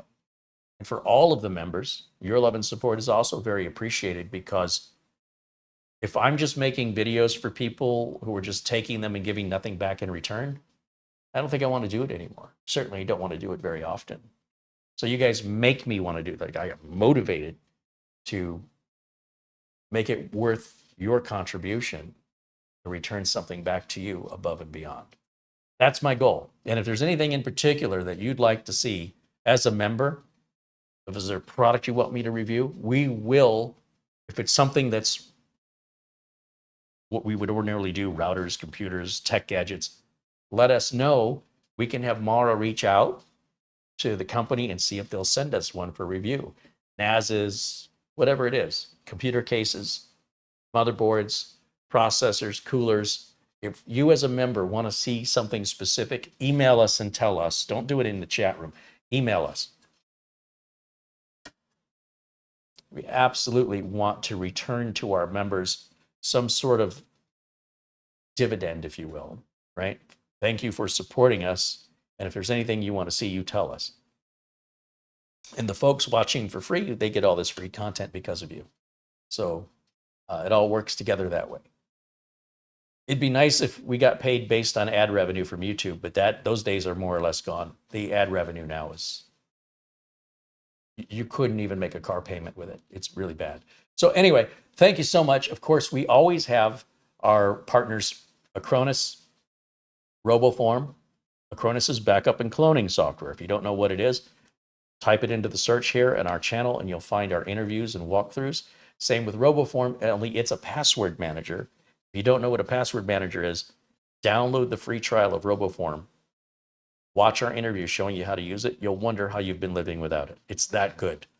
And of course, VIP CDK deals, the folks that I use to buy my Windows and Office license keys at a fraction of what Microsoft wants to sell them for. I do understand that they are having an issue with PayPal right now. I always use PayPal to pay for my license keys.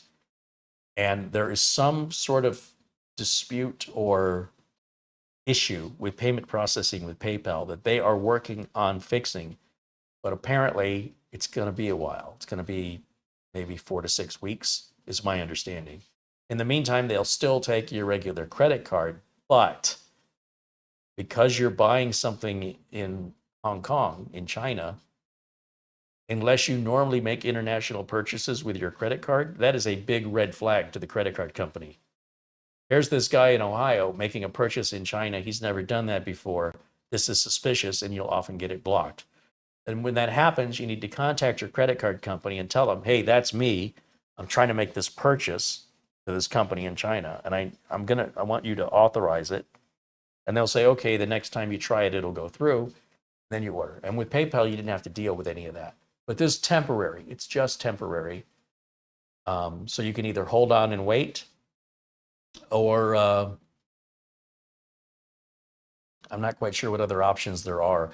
I mean, I suppose I could buy the key on your behalf, but I don't want to be the middleman here, because if you have any problems, that could get messy. Or you can be patient until they work it out. Or I suppose, if there's another site that you trust to buy your keys from that takes PayPal, I mean, I wouldn't blame you. But I like the customer service and the quality of the product keys I'm getting from them. So I just, like I said, if you let your credit card company know, let the charge go in decline first, then call your credit card company and say, that company that I just tried to charge with, that was really me, and I'm going to try it again, but I want you to let it go through, okay? And then they know exactly the name of the company. That's why you want it to decline. They'll have it on your record. And they can say, they can say to the computer, okay, that's okay, don't red flag that. And you're fine, and you can do it again, just repeat it, and then it'll go through. And that sucks. But that's the world we live in, where people steal cards, and that's one of the red flags is, somebody's making a purchase in another country, and they've never done that before. It's suspicious. And that's why your credit company, almost all credit companies, will do that. And that's how you deal with it. All right?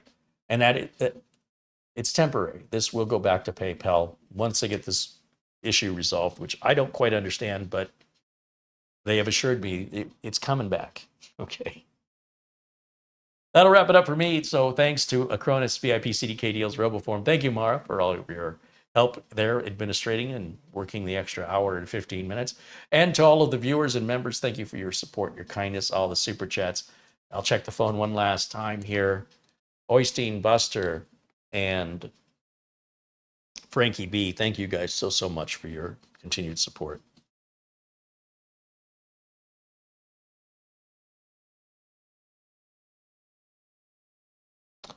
And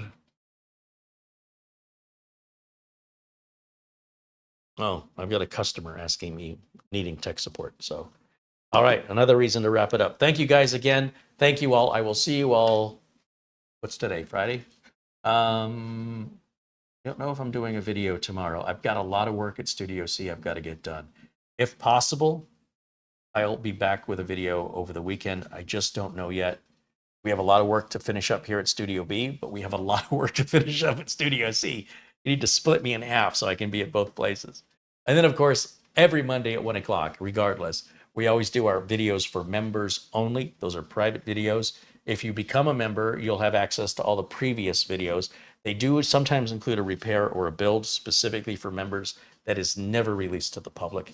We have to give the members a reason, right? We have to give them something back in return for them giving us something. That's how I think the world goes around, I'll help you, you help me, we help each other.